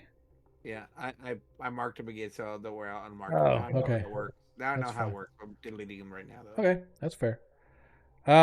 So anyway, I want to see, did the spider import for you? Yeah, I'm here. As far as the spider now. Yep. Oh, am I? Don't worry about it. Yeah, it doesn't look like it shows it, but I'm not worried about it. I probably have to cast it in order to show it up. That's right. Yep. You guys continue your trek south. Eventually, finding yourself once again in the town of Crestable. Crestable, as you recall, is sort of a border town in that it sits in the mountain pass between Tusmet, Ket, and Perrinland. The town itself is set almost like three levels, kind of like a lock and dam, sort of, so to speak. So the sort of the merchants and the normal mercantile type of folks are at the lower end where you guys are. And this is where you see a lot of wagon trains staging as well as wagon trains arriving from foreign lands. The middle tier is more of your governmental, academic type of region, and the upper region, which is farther to the west, is more of your soldiers, battlements and whatnot that sort of protect the pass from any potential attacks coming from foreign lands. There's still guards and walls and gates and whatnot on the other side leading into Perrinland, but it's not as heavily fortified as the north. So you guys arrive in Crestable after about almost 2.5 weeks of travel. You still have about a week left to travel your way south to get yourselves to the Gnome Vale. But I am going to take a pause here, at least for a little bit, to see if you guys want to do anything with regard to stocking up or buying goods or whatever. You guys have been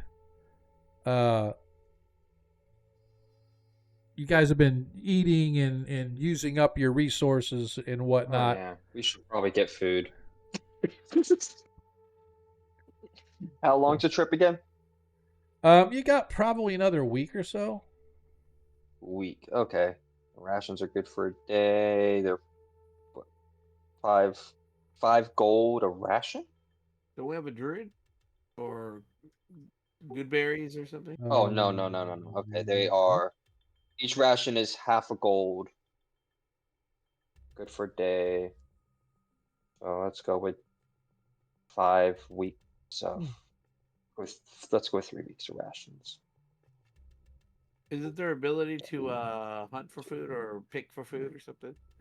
But you don't have druids.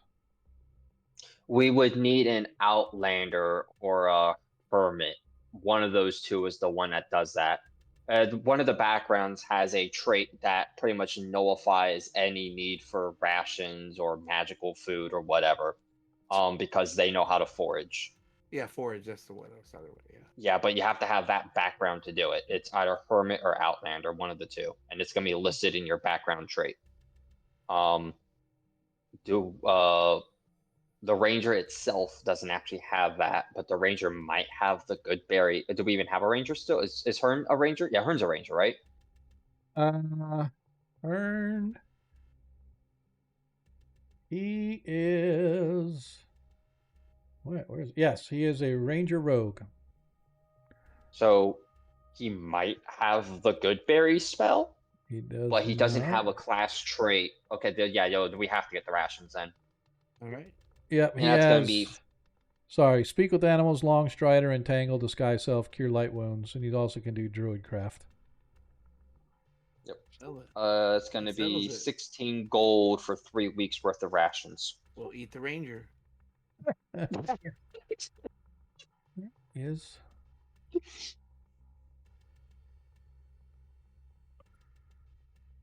All right, so go ahead and stock yourselves up. Trying to find. I'm looking in here, and it's like. I'm trying to find where all my maps and stuff are in here because I'm missing a map that I wanted to have, but it doesn't show any of. Oops. Doesn't show any of my stuff. I'm like, where is all my? Probably best we take the money away from and D&D Beyond. That way, when you update all the time, it's even, right? Or no? Yes. Yeah. Yes, that'll Absolutely. be the smart thing to do. Wonder why. How much would you getting? I'm getting 3 weeks worth of food, which is going to be 16 gold. Okay, I'll get. It's half a gold for 5 silver per ration. How much gold did you get? We got a lot of gold. I mean, how much total was it for 3 weeks? Oh, 16 for 3 weeks. Okay, I'm gonna take 16 Oh. also. Finally. Let's see. Iron rations.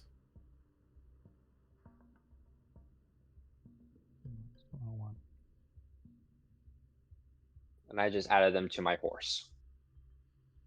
Uh, My horse's name is PETA Jr.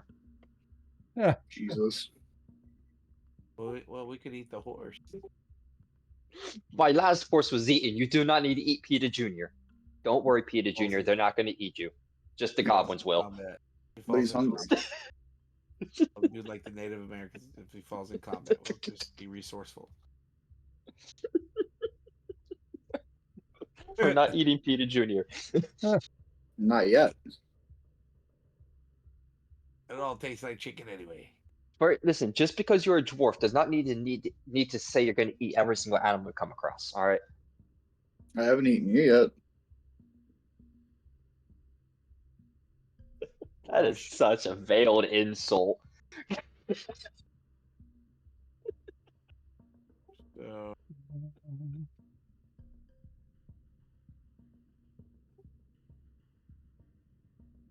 If I got the right one here.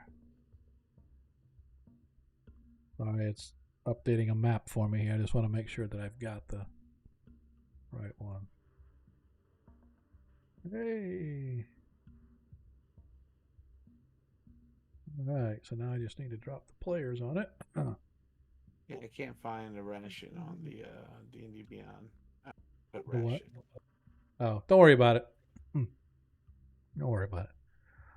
The big thing for me was the spending of the coin. So as I said, it takes about 2.5 weeks as you guys arrive. You restock your supplies and you head off once again into the mountains. As you slowly work your way up, you pass by this small village called Kreistrich that you were there previously, but from there, instead of maintaining on the road, you work your way off the road as the gnomes begin to work ahead of you, sort of guiding you along the trail. You work your way into the mountains. Why is it not there? All right, hang on. That was stupid. I should know better than to lighting. No. Ta-da! As you guys find yourselves in familiar territory, as you are once again in the Yatel Mountains, working your way down the trail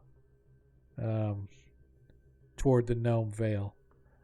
I wish I had it's like I had to rebuild this whole campaign, so it's like a lot of my maps and all the other stuff that I have uploaded are in different places now, and takes me a while to track them down. I thought I had them all set up, but I'm missing a couple. But anyway, it doesn't matter. Moving your way through the mountains, the gnomes, it only takes you about another week when you finally reach the Gnome Vale. You recognize the trail that you guys were on. As I said, you guys have been on this trail before, coming in, going out. But it's a little bit different where you guys find the gnomes. It was in a spot where you did not actually go to. You passed it by, but you never went up in and investigated very far into this branch trail. Eventually, For good reason. Huh? For good reason. They're gnomes. Yeah. Eventually you arrive. Sorry, my computer is really just not being nice. Eventually you arrive at what is obviously some sort of a fortress or well fortified community of gnomes. And if I can ever get this thing is really just not trying to open up. I had to close down the adventure guide because nothing was working, and now I'm trying to open it back up. So give me a second so I can open this thing back up. Let us go here and Parenthood Adventures, and here we are. And now I can actually possibly read a description. As I said, you guys arrive at this gnome community. Where is my outside descriptions?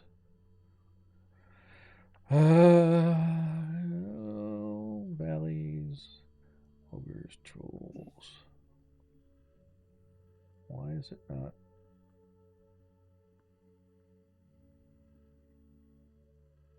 It's like I have to slowly... I'm sorry, guys. This is just really... I have to go back to a previous adventure to get the gnome description. I thought it was on here. That's fine. I'm just trying to give you guys a description of the gnome community, but it's like my computer, nothing. It's like I open up a document, I'm trying to scroll, and it's not even scrolling. It's like, and then all of a sudden everything catches up. It's like poof, everything. Maybe you should pray to the machine spirit. That's what anyway, so as I said, you guys are moving along the trail as this trail goes up into almost like a little pass until you find the pass itself has become heavily barricaded and fortified. You can see that atop the fortifications, which are about 20 feet high, you can see small figures moving up and down the battlements or ramparts, probably behind the wall itself. The gates themselves appear to be of heavily reinforced thick oak trunks, iron bound and sealed. And as you guys approach, the gnomes that are leading you call out, and shortly thereafter you hear large clanking and cranking as the gates begin to open up before you, leading into a veil of a gnome community. The entry actually goes through several 100 feet of rock before it eventually opens into a valley itself.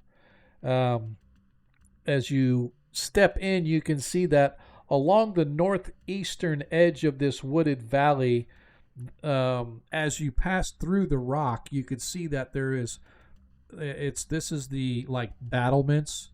Like the first wave of anybody trying to come through here would have to go through this solid rock caves and whatnot that the gnomes have reinforced extremely heavily.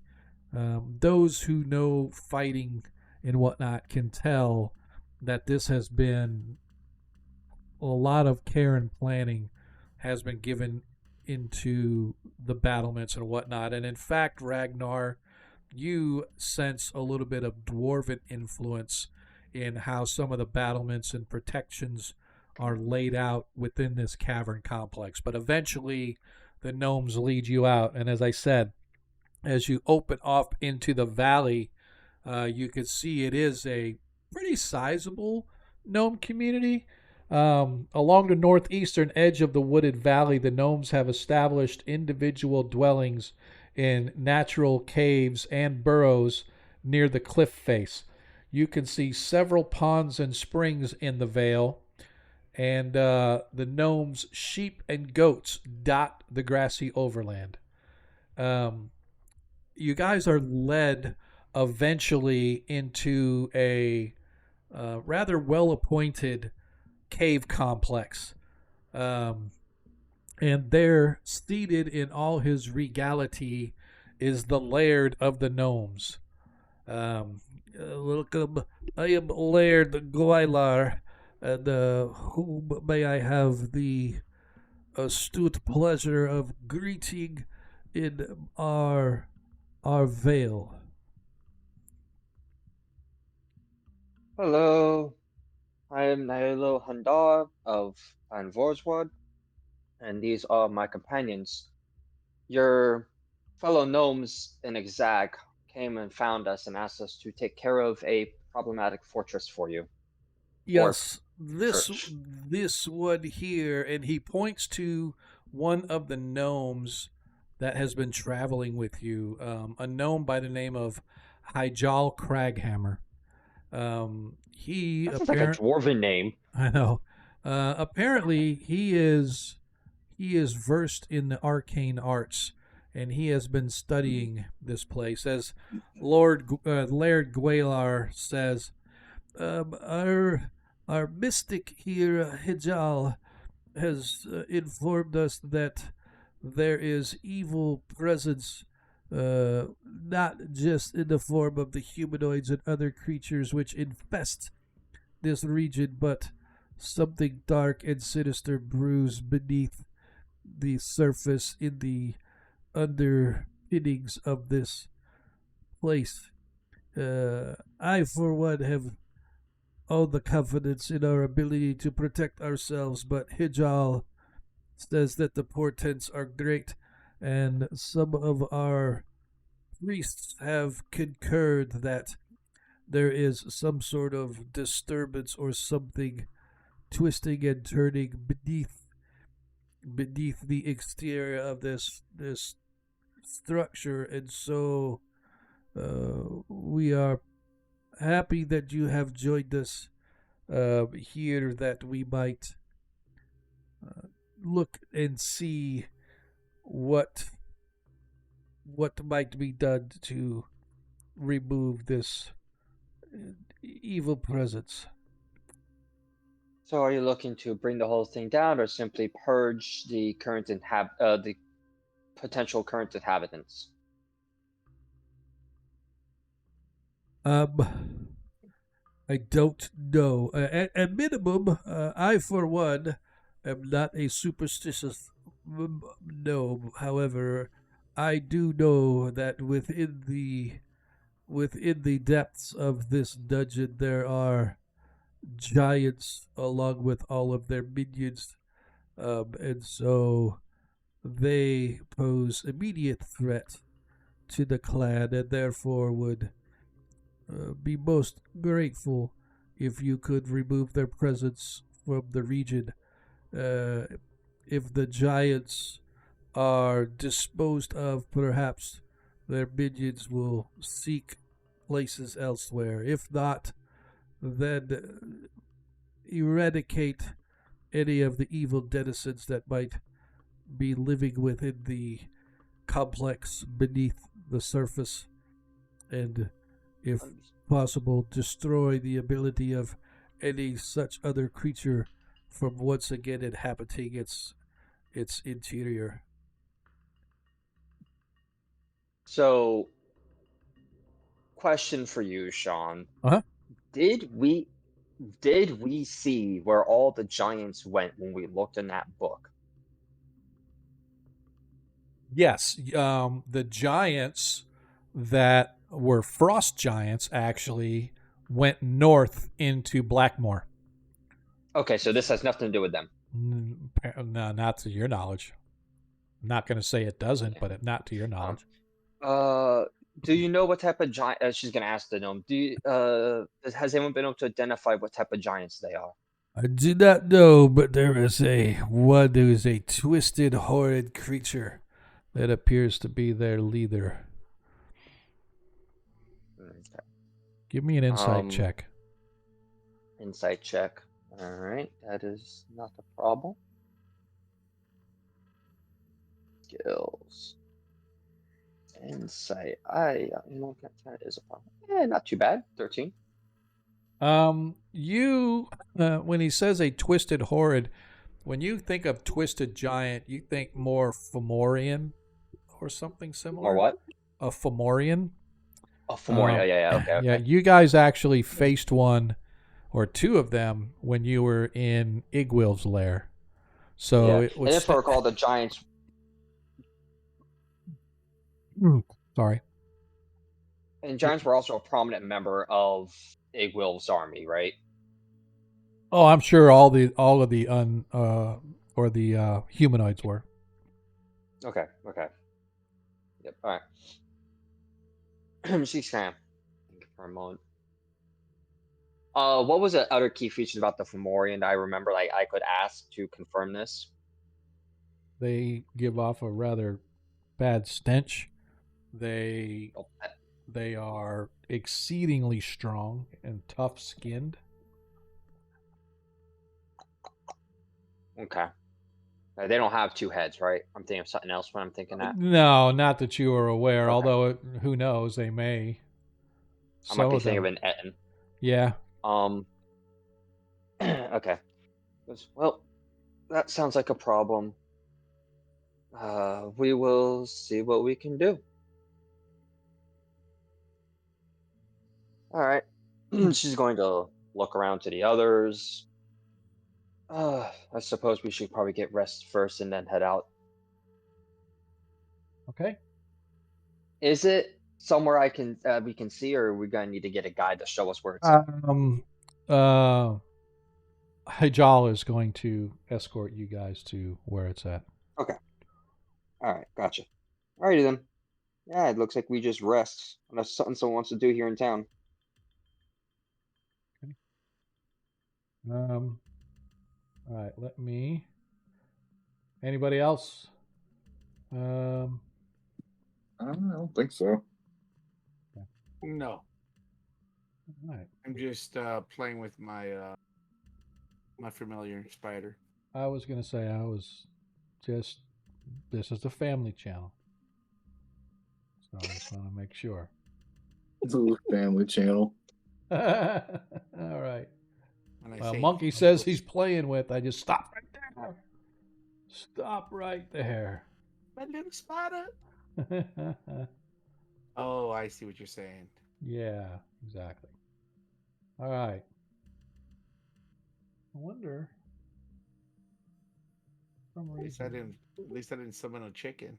I am attempting.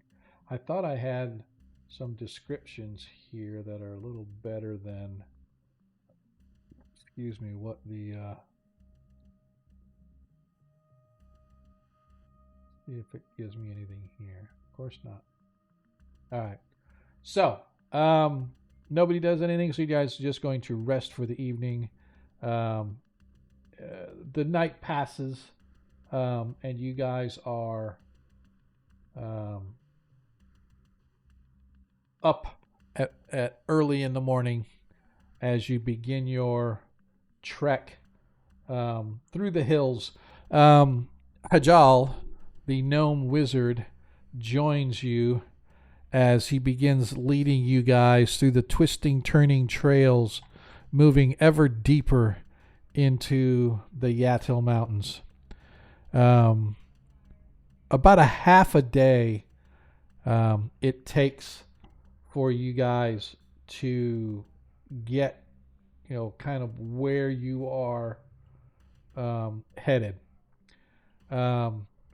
As you proceed, and it sort of twists to the west, it dips south and then curves back to the north, twisting and turning until eventually the only way you can know what direction you're heading is by the sun. But the trails behind you look like just tracks in the rock, and you're hoping that you don't lose Hijal, although the ranger could probably provide a good way to find your way through these mountains. The twisting small trails that Hijal leads you on are confusing to say the least. But eventually, as you proceed north up a track, it becomes apparent that there's been more traffic in this area than where you have been recently walking. In part because it becomes progressively broader, the track you're on becomes progressively broader and a bit more well-traveled. As you peer ahead, what you first take for a flat-topped mountain is actually something else. Atop a low peak is a two-step construction of basalt, a sort of a pyramid from the way its sides slope. The place was pretty well hidden from view until you rounded the side of the mountain you're now on. You note that the trail leads directly to the strange black building, and as you come to within about 100 yards of the place, you begin to get some idea of its massive size. The construction's upper story appears to be probably 80 foot square and about 40 feet high. The lower half seems to grow directly out of mountain rock and is something like 160 foot square, but also 40 feet high. So the whole structure itself is anywhere from 80 to 100 feet high, and at its widest point, about 160 foot square. The track you're on leads ahead, and you can see that it eventually reaches some sort of a bridge that leads across a ravine, and at the edge of the bridge, a sharp ramp leads to the upper story of the place.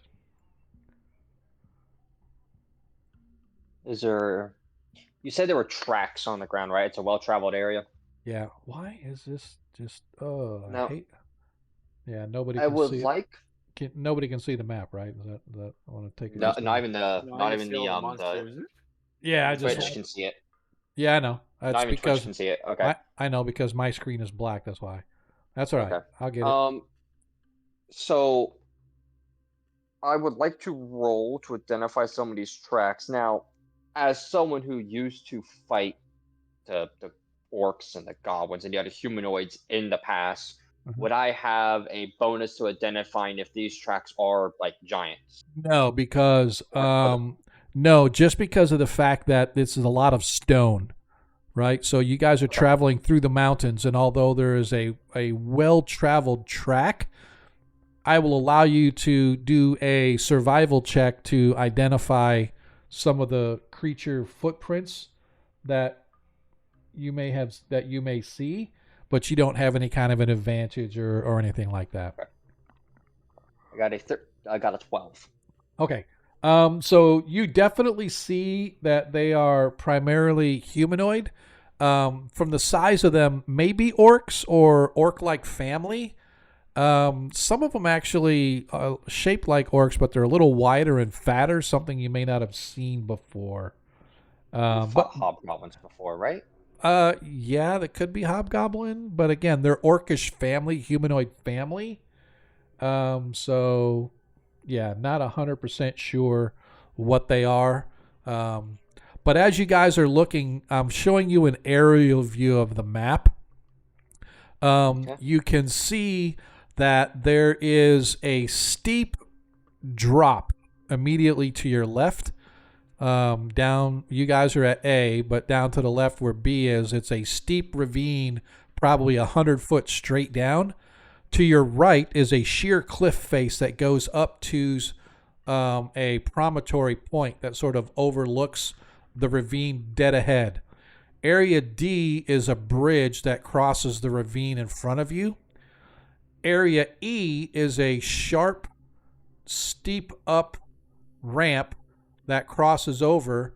Right where F starts, you can actually get off. That's where the bridge ends. So area E is, or D and E are kind of where the bridge goes across. And then right where F is, you can actually get off there on the left or right and kind of walk around. And there appears to be some sort of walkway leading up around the back of the structure. But area E and F, you can see go directly up to the structure. And although it doesn't show it here, this ramp F goes up and you, where the ramp ends, you can see two large stone doors, one of them pushed back, the other one sort of half hanging there as if it was been busted open. I recognize this structure as similar one to Drachenfeld, or not Drachenfeld. Yes, but Dagavach. This one, Dagavach, thank you. Yes, this one reminds you of Dagavach, but Dagavach was about a third of the size.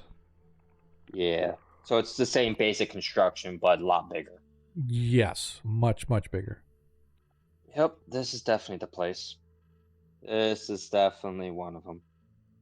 Tarikas, as you stand there, you feel a cold chill as if a wind is blowing from the structure down the ramp across the bridge into the little funnel of this this trail that you're on, and the breeze blows over you and you get the distinct smell of evil wafting from within.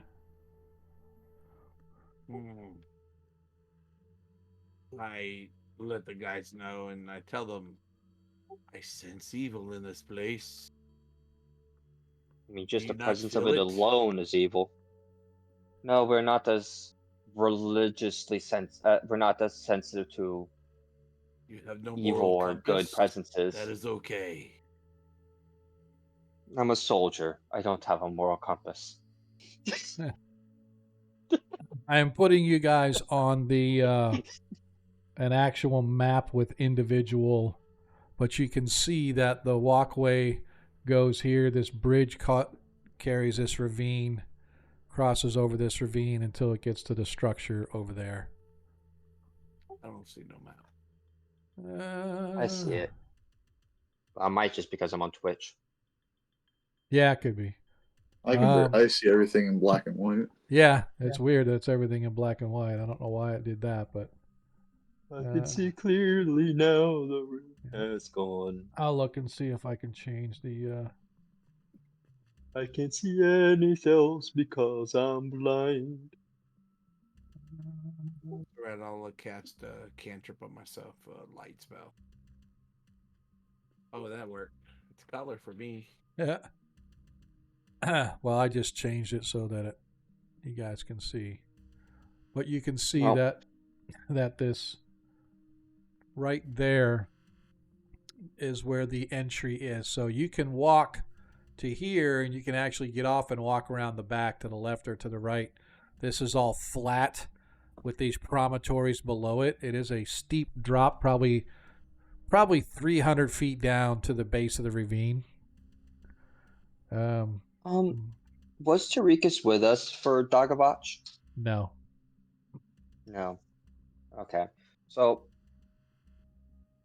I would have told Tarikas about a lot of it, but yeah.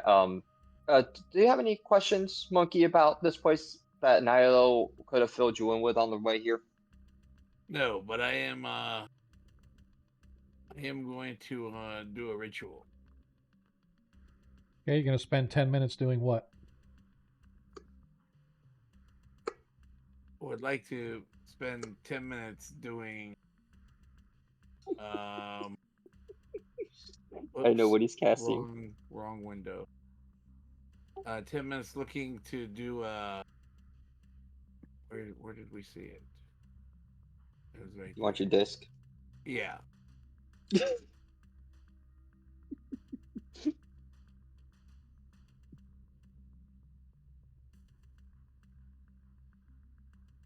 He gets a floating disc.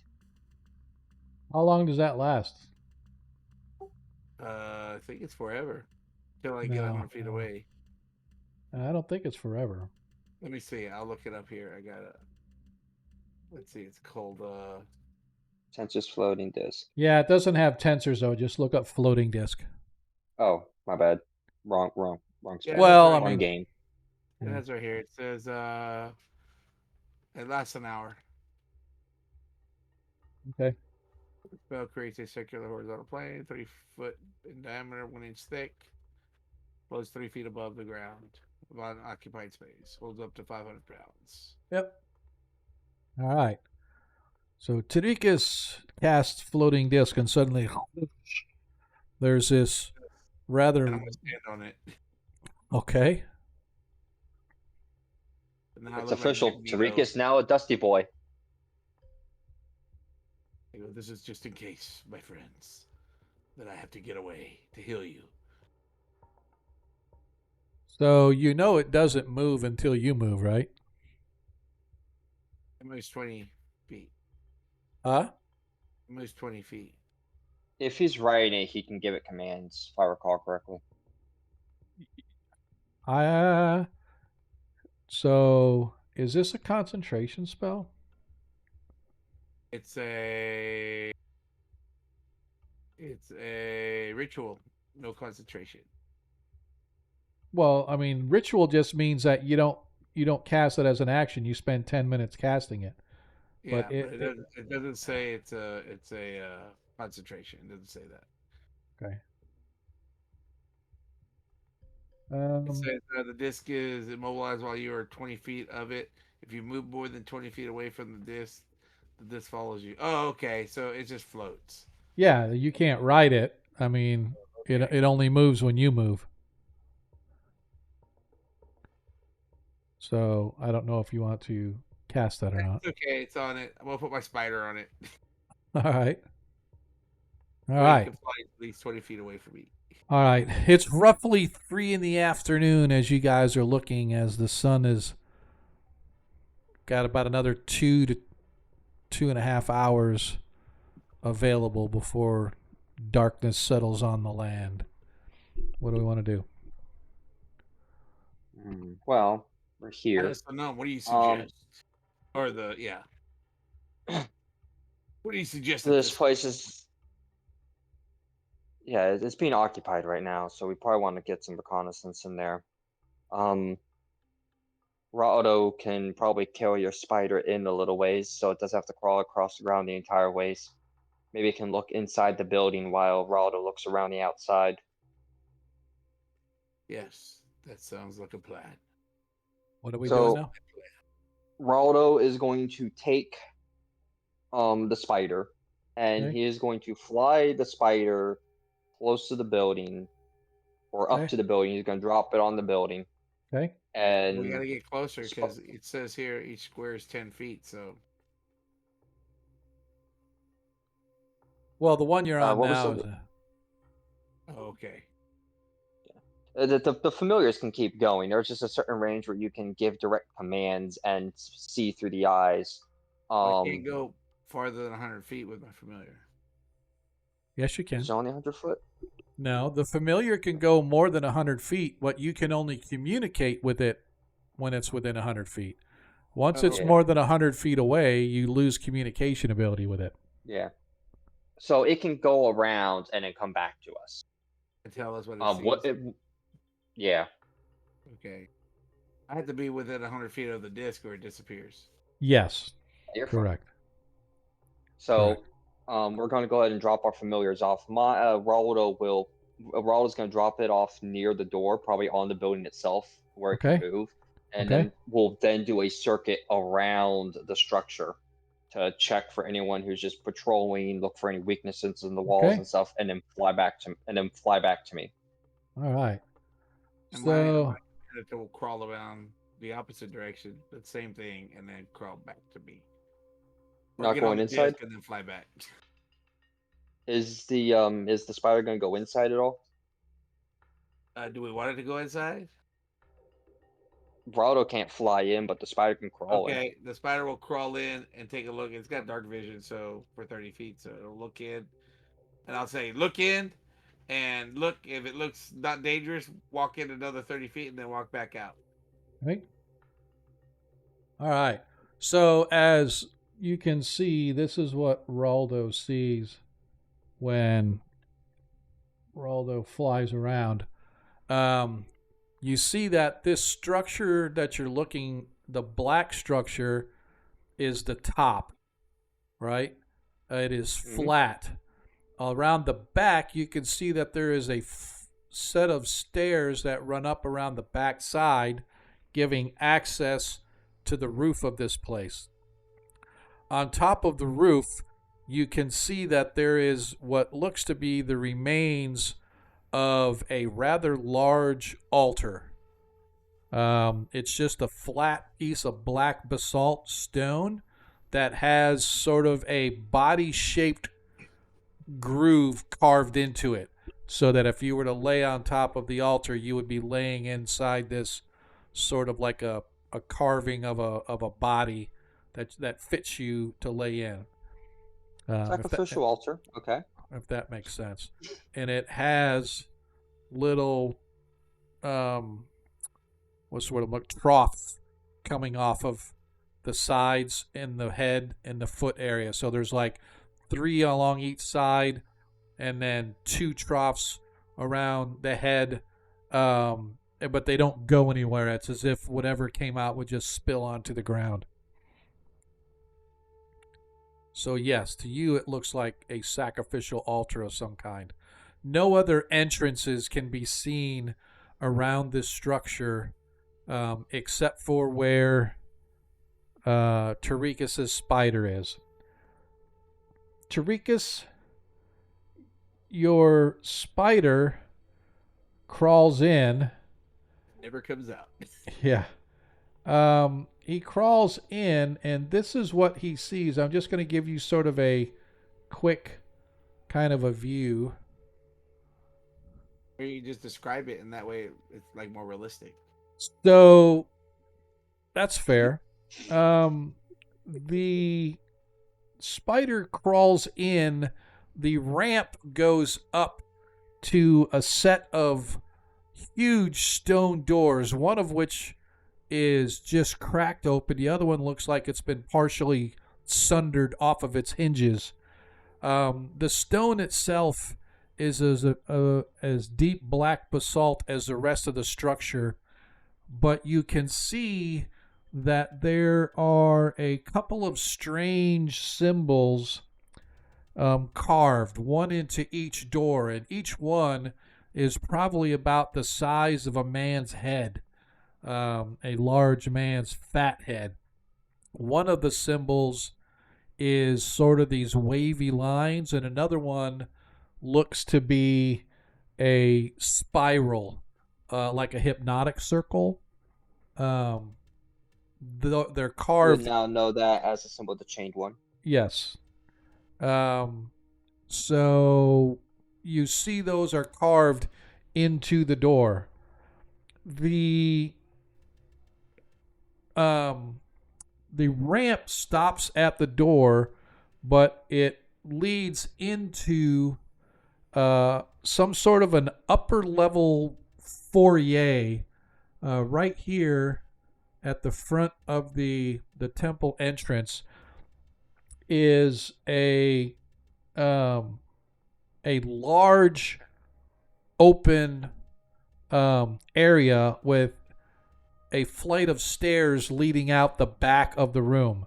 However, the spider takes one look and then slowly begins to leave, because there's probably 24 creatures in this open foyer. And it's like 5, 10, 15, 20, 25, 30, 35, 40, 45, 50, 55, 60, 65. It's an 80-foot square entrance chamber. There are all kinds of crates and barrels and boxes and everything stacked everywhere.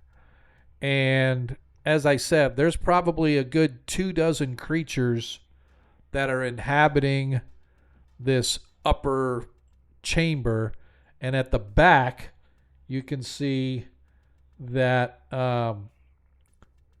it has a flight of stairs leading out. There are a couple of torches lit, as these creatures apparently have light in there, but it, for the most part, it's pretty dark. Okay, I described that exactly what you said to the party, and I go, "There's something in there." And There's a whatever's lot in of there, I things don't in feel there. like it's friendly. And like Oh. I said, I got the chill of it being evil earlier. What I would give to have the cavalry with us. I'm not sure what kind of creatures there were in there, but there's some symbols and big head imprints. Is the spider able to describe the creatures enough that the party No, would be because the able to spider try to can't benefit? the spider's out of communication range. I mean, when it comes back to us. When it comes back, it doesn't really talk per se. It just, he gets the indication that there's a slew of creatures that are inhabiting the place, inside. So That's yeah, fair because I'm out of range of that. And exactly. That's kind of like Let's go realistic. on. Part of the game, man, makes it fun. All right, that is fine. Okay, we will deal with that when we get to it. I would say we approach with caution, but those doors are big for a reason. I'm guessing we should take caution in that. She's taken for a moment. Okay. What do you think, hubris or hypus or? Hey, I'm not. My name is Hijal. Hijal What do Crag. you think, Hijal? Hijal Craghammer.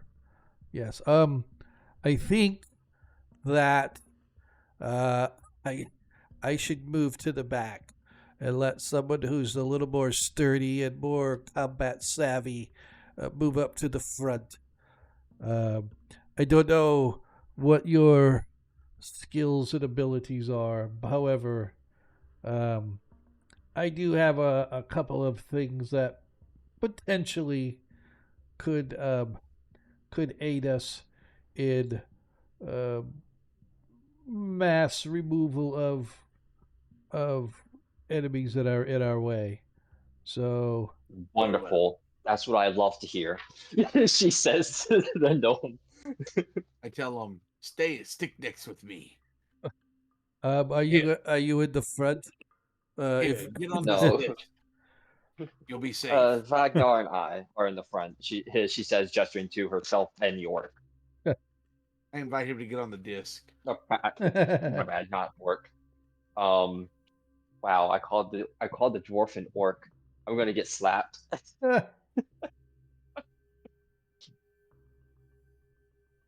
right. Oh, I guess he's blind and deaf. No, I just think. All right. Nyla will probably lead. She has her cloak, so she will not take disadvantage on stealth checks. So she'll probably move ahead a bit. Okay. Of the others, unless you're willing to have Hearn, do that for us instead. Yeah, you just tell me what you want him to do, Hernal. Yeah, I want him to go ahead. Let's go 20 foot ahead of us. Excuse me, using his stealth and perception. So he can, as we try to close in, we can try to get up there without alerting everybody. All right, everybody, give me a stealth check. Yeah, this is not going to go good. I don't think it imported my character. Should have. Yeah, I saw the old one 17. here. I can tell because it has it has the wrong background. Because it is Gladiator isn't a background in the 2024 rules. Well, I think you have to update your on D&D Beyond. You got to make sure that all the old stuff is removed.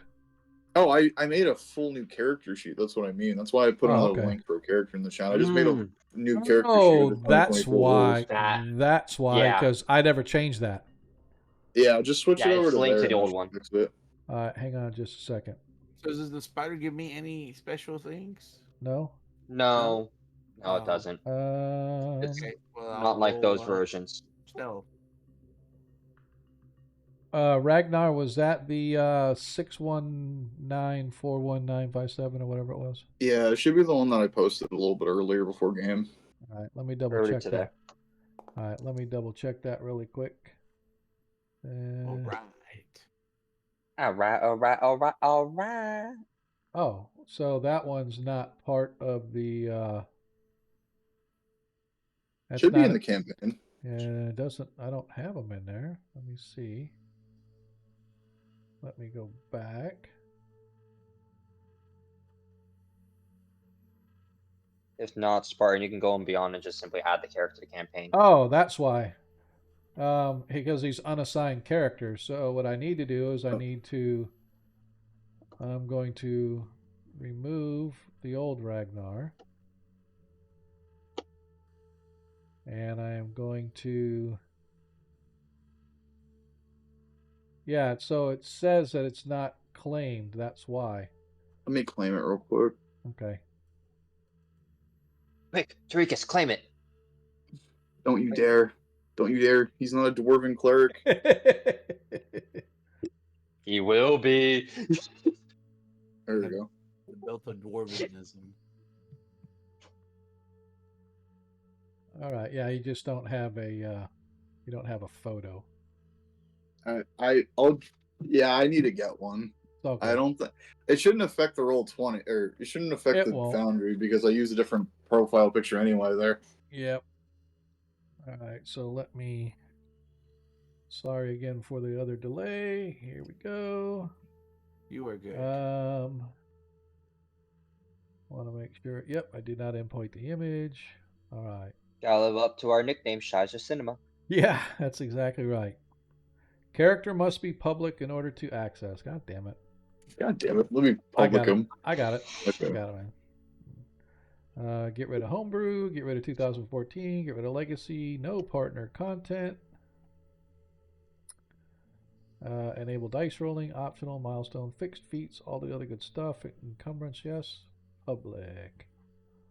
And now let's try it again.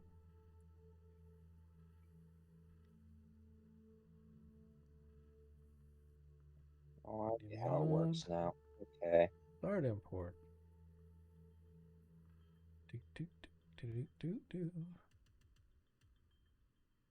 Should be good. Now it's working. Adding items, consuming, and poof, there we are. The only thing I need to do is just rename it to get rid of the 2024. All right, we're in there. So now you can check to make sure that it's all there for you.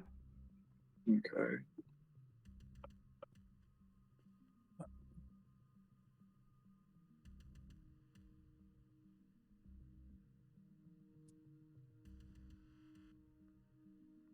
Yep, that's the right one. All right, sweet. All right.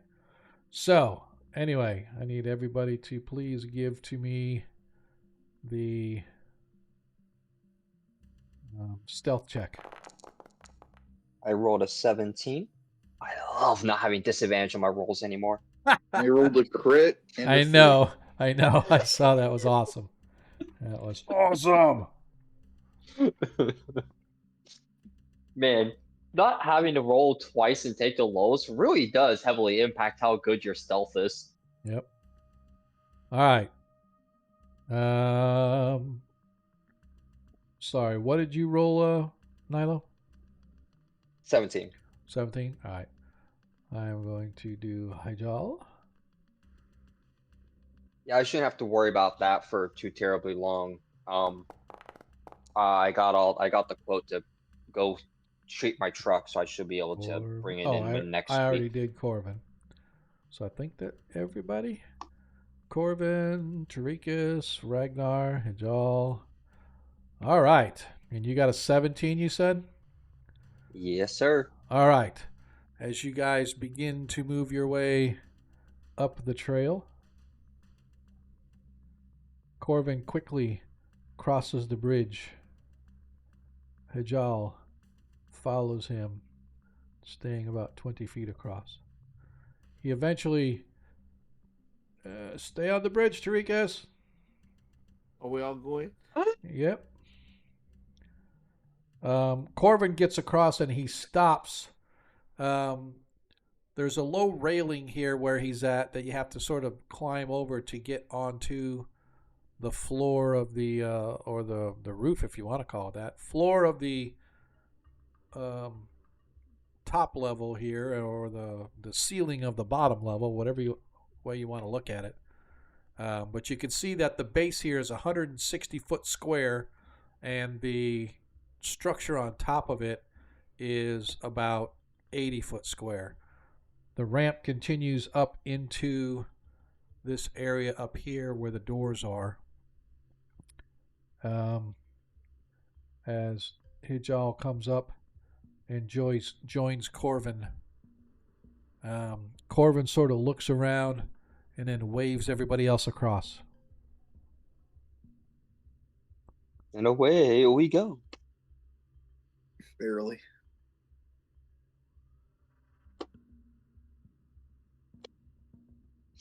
To be clear, I have completely activated the cloak. Because I remember the item has to be activated. It is completely activated already. What cloak? The Cloak of Elvenkind. Oh, gotcha. Yep. Yeah. It's already, you're attuned and it's equipped, so you're good. It took an action to activate it for some reason after I was attuned to it, so I'm just making it clear that I 100% activated it. Gotcha. All right. As you guys look, you can see you can step off this rather steeply, or rather this steep ramp that goes up into the entry up above, or you can step off to walk along the well-worn rocky surface here to walk around to the back of the edifice, should you want to do that.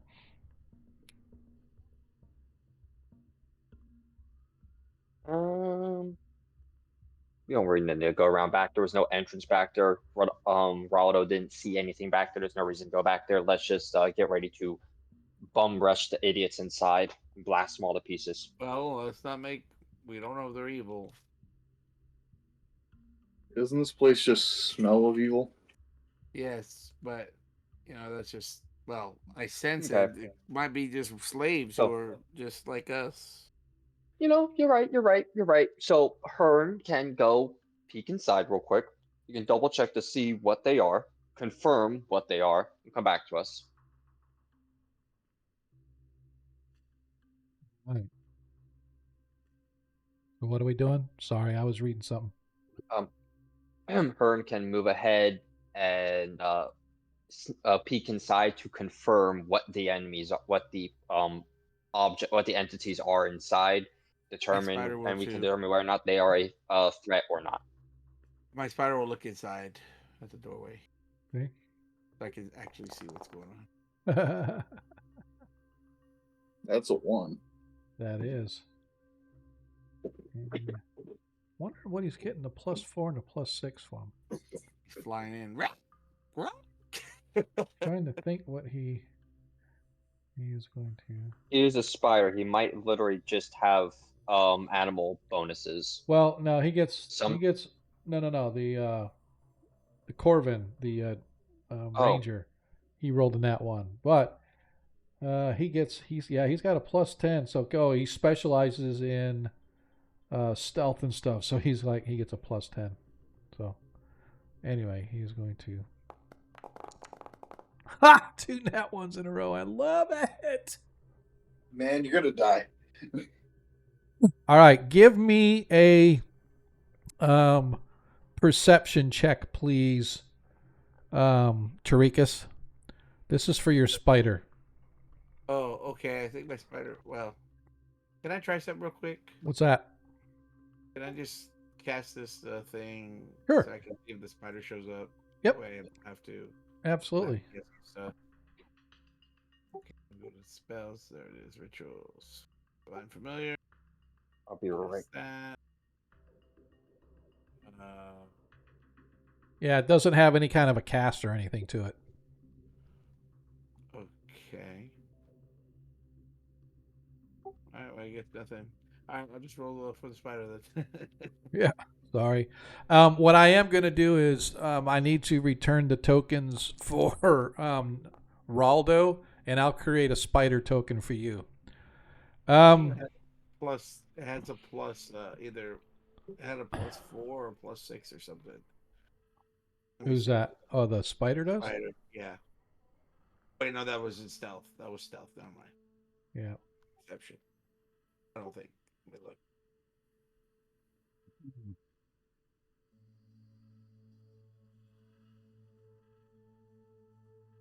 On its perception, it gets +4 on stealth. Its perception is that intelligence based? It's wisdom based. Wisdom based? All right, so he gets a +0 on his Okay. So that's which one do you want? Do you want the white one or the big red one? Ooh. I like the white one. Okay, that's what your spider looks like now. But what I'm going to do is I'm going to create a token for you with that spider on it. So that way you'll have the spider and you'll be able to move that around just like it's yours. So, as you look in, Tarikas, using the vision given to him by the spider, recognizes that the room itself is filled with gnolls and Norkers. Norkers are sort of the gnoll family, but a little more stupid, but bigger, more brutish than a regular gnoll. Tell the party, we have some gnolls. Gnolls and Norkers. Or, like we say from my island, gnolls. Are you allowed to say that word? As long as the gnome don't take offense. Is it their word? Is there a flint among them? Not that you know. At least as far as she visibly looks relieved. Flints are cool. I don't want to deal with another flint. On the bright side, if there's just a bunch of gnolls and gnoll adjacents, we shouldn't have any problems killing them.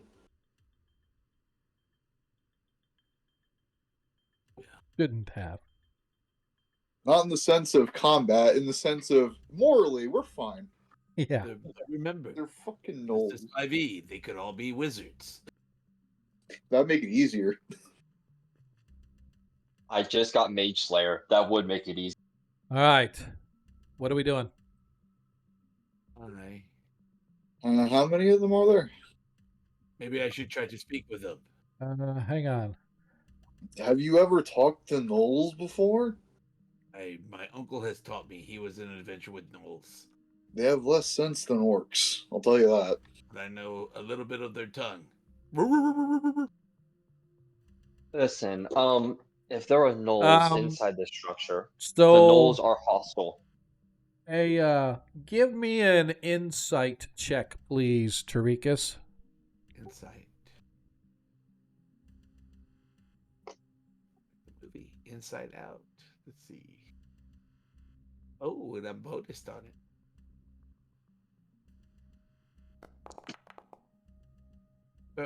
If I have like specialty in it, do I roll it twice? No, that just means it gives you your bonus. So, from what your spider quickly saw and then backtracked out, you'd say there's well over 30 combined creatures in that room. Okay. Gentlemen, we must reconsider. There are 30. I didn't realize Nilo's a gentleman. And I should note that about 10 feet in, there's a small wall, a low wall of trash and garbage built. So it's not like it's a straight walk in. You would have to leap over a wall that's about probably 3 foot high, made of boxes and crates and stuff like that. So she looks over her jaw and asks, "So you said you had some room clearers, right?" Yeah. So, I have a spell which, when released within a chamber, it blossoms into this beautiful glowing ball of fire, and it consumes everything within this said sphere. Perfect. Our former wizard did in fact have a similar fireball spell. Wonderful. So, best course of action, I think, if we are to take these now, is to open up with that at the bare minimum. Um, or we see if we can get reinforcements from your town. Oh,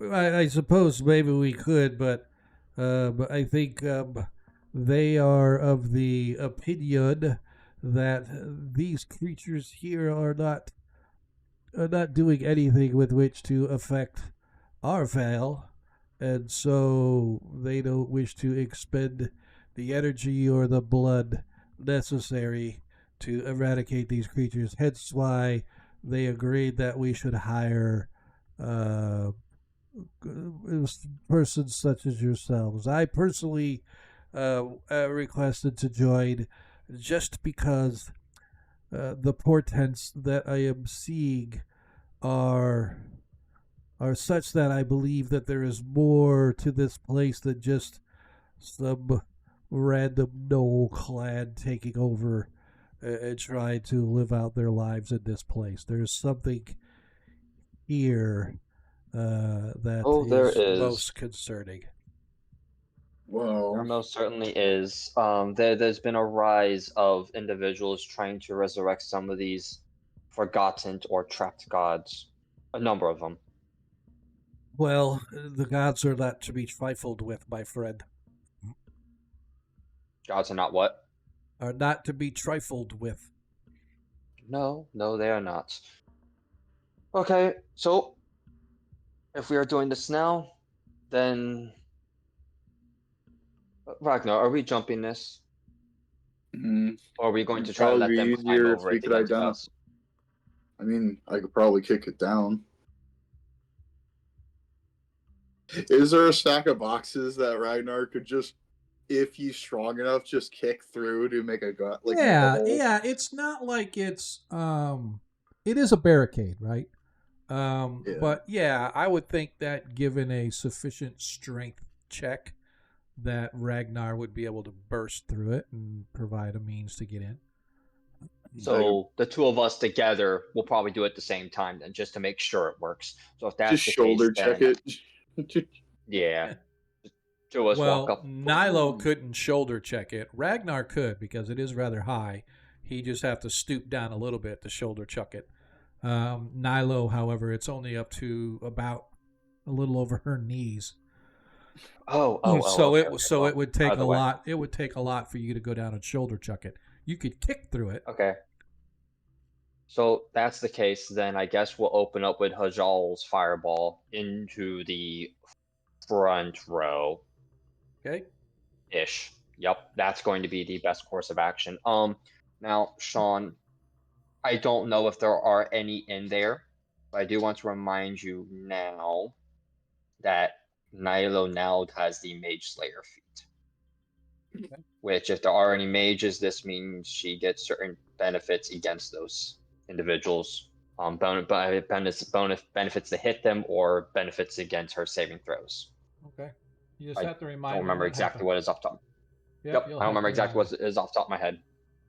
me. Okay. All right. So here's another word of advice for the rest of you.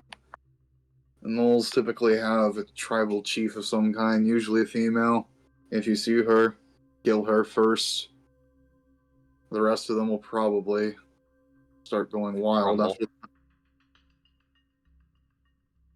What was that, Nyla? Crumble. Crumble. Got it? Yeah. Alright. He takes out his shield and his warhammer. He's gonna go and then just shoulder check this wall, like this barricade, and just plow through it. I believe that would Or be I an wanna wait for athletics map and check fire. since it's considered pushing. Yes, it would. Let's wait for the fireball first. And then we'll bust through like Kool-Aid Man. Okay. Hey, Kool-Aid. Oh, yeah. Oh, yeah. Weird that it's not showing. It shows for everybody except for Ragnar. What the hell? What do you mean? Oh, that's because Ragnar's the only human. He doesn't have the This is the vision. only what? He's the only human. So I'm looking at. I have him on the map here, and I'm checking to make sure that if I shift maps that everybody can see, and I'm sorry, not Ragnar, Tarikas. I was clicking on Ragnar, but I was meant Tarikas is the only human. So when I do the sight, he's the only one that can't see, because I guess I'm just going to have to do it this way. I didn't want to do it this way, but I'm going to have to do it this way. I have light on me. Doesn't matter. The way this is, the map ends, and I had everybody off the map because I didn't want you like that close up there. So it doesn't matter. It's fine. Gotcha. So anyway, tired. as you guys all move up, getting ready to do whatever it is that you are going to do, I'm going to activate this map. You can see into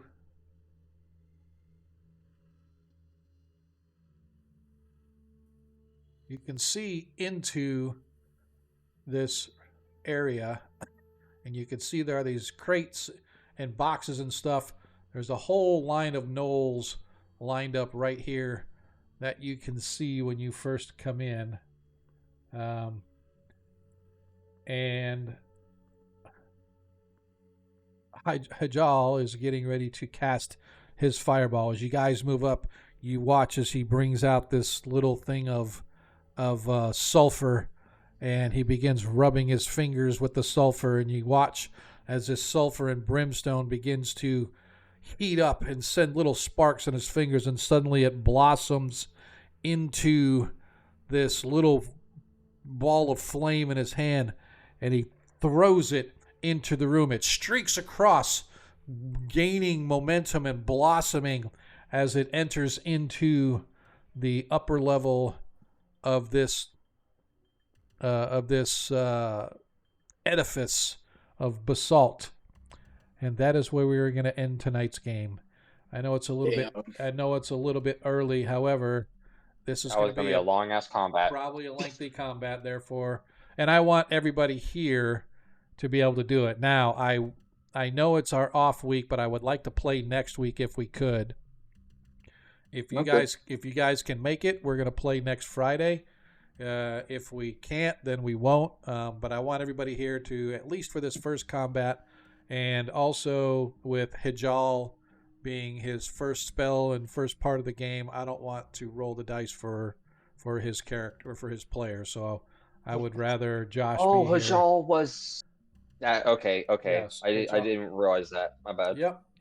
Sounds good, bro. So yeah, so we'll put it out in the channel about playing next week. For everybody that got here and was just sitting around waiting on my dumb ass to get done with our contractor, I am really, really, really sorry.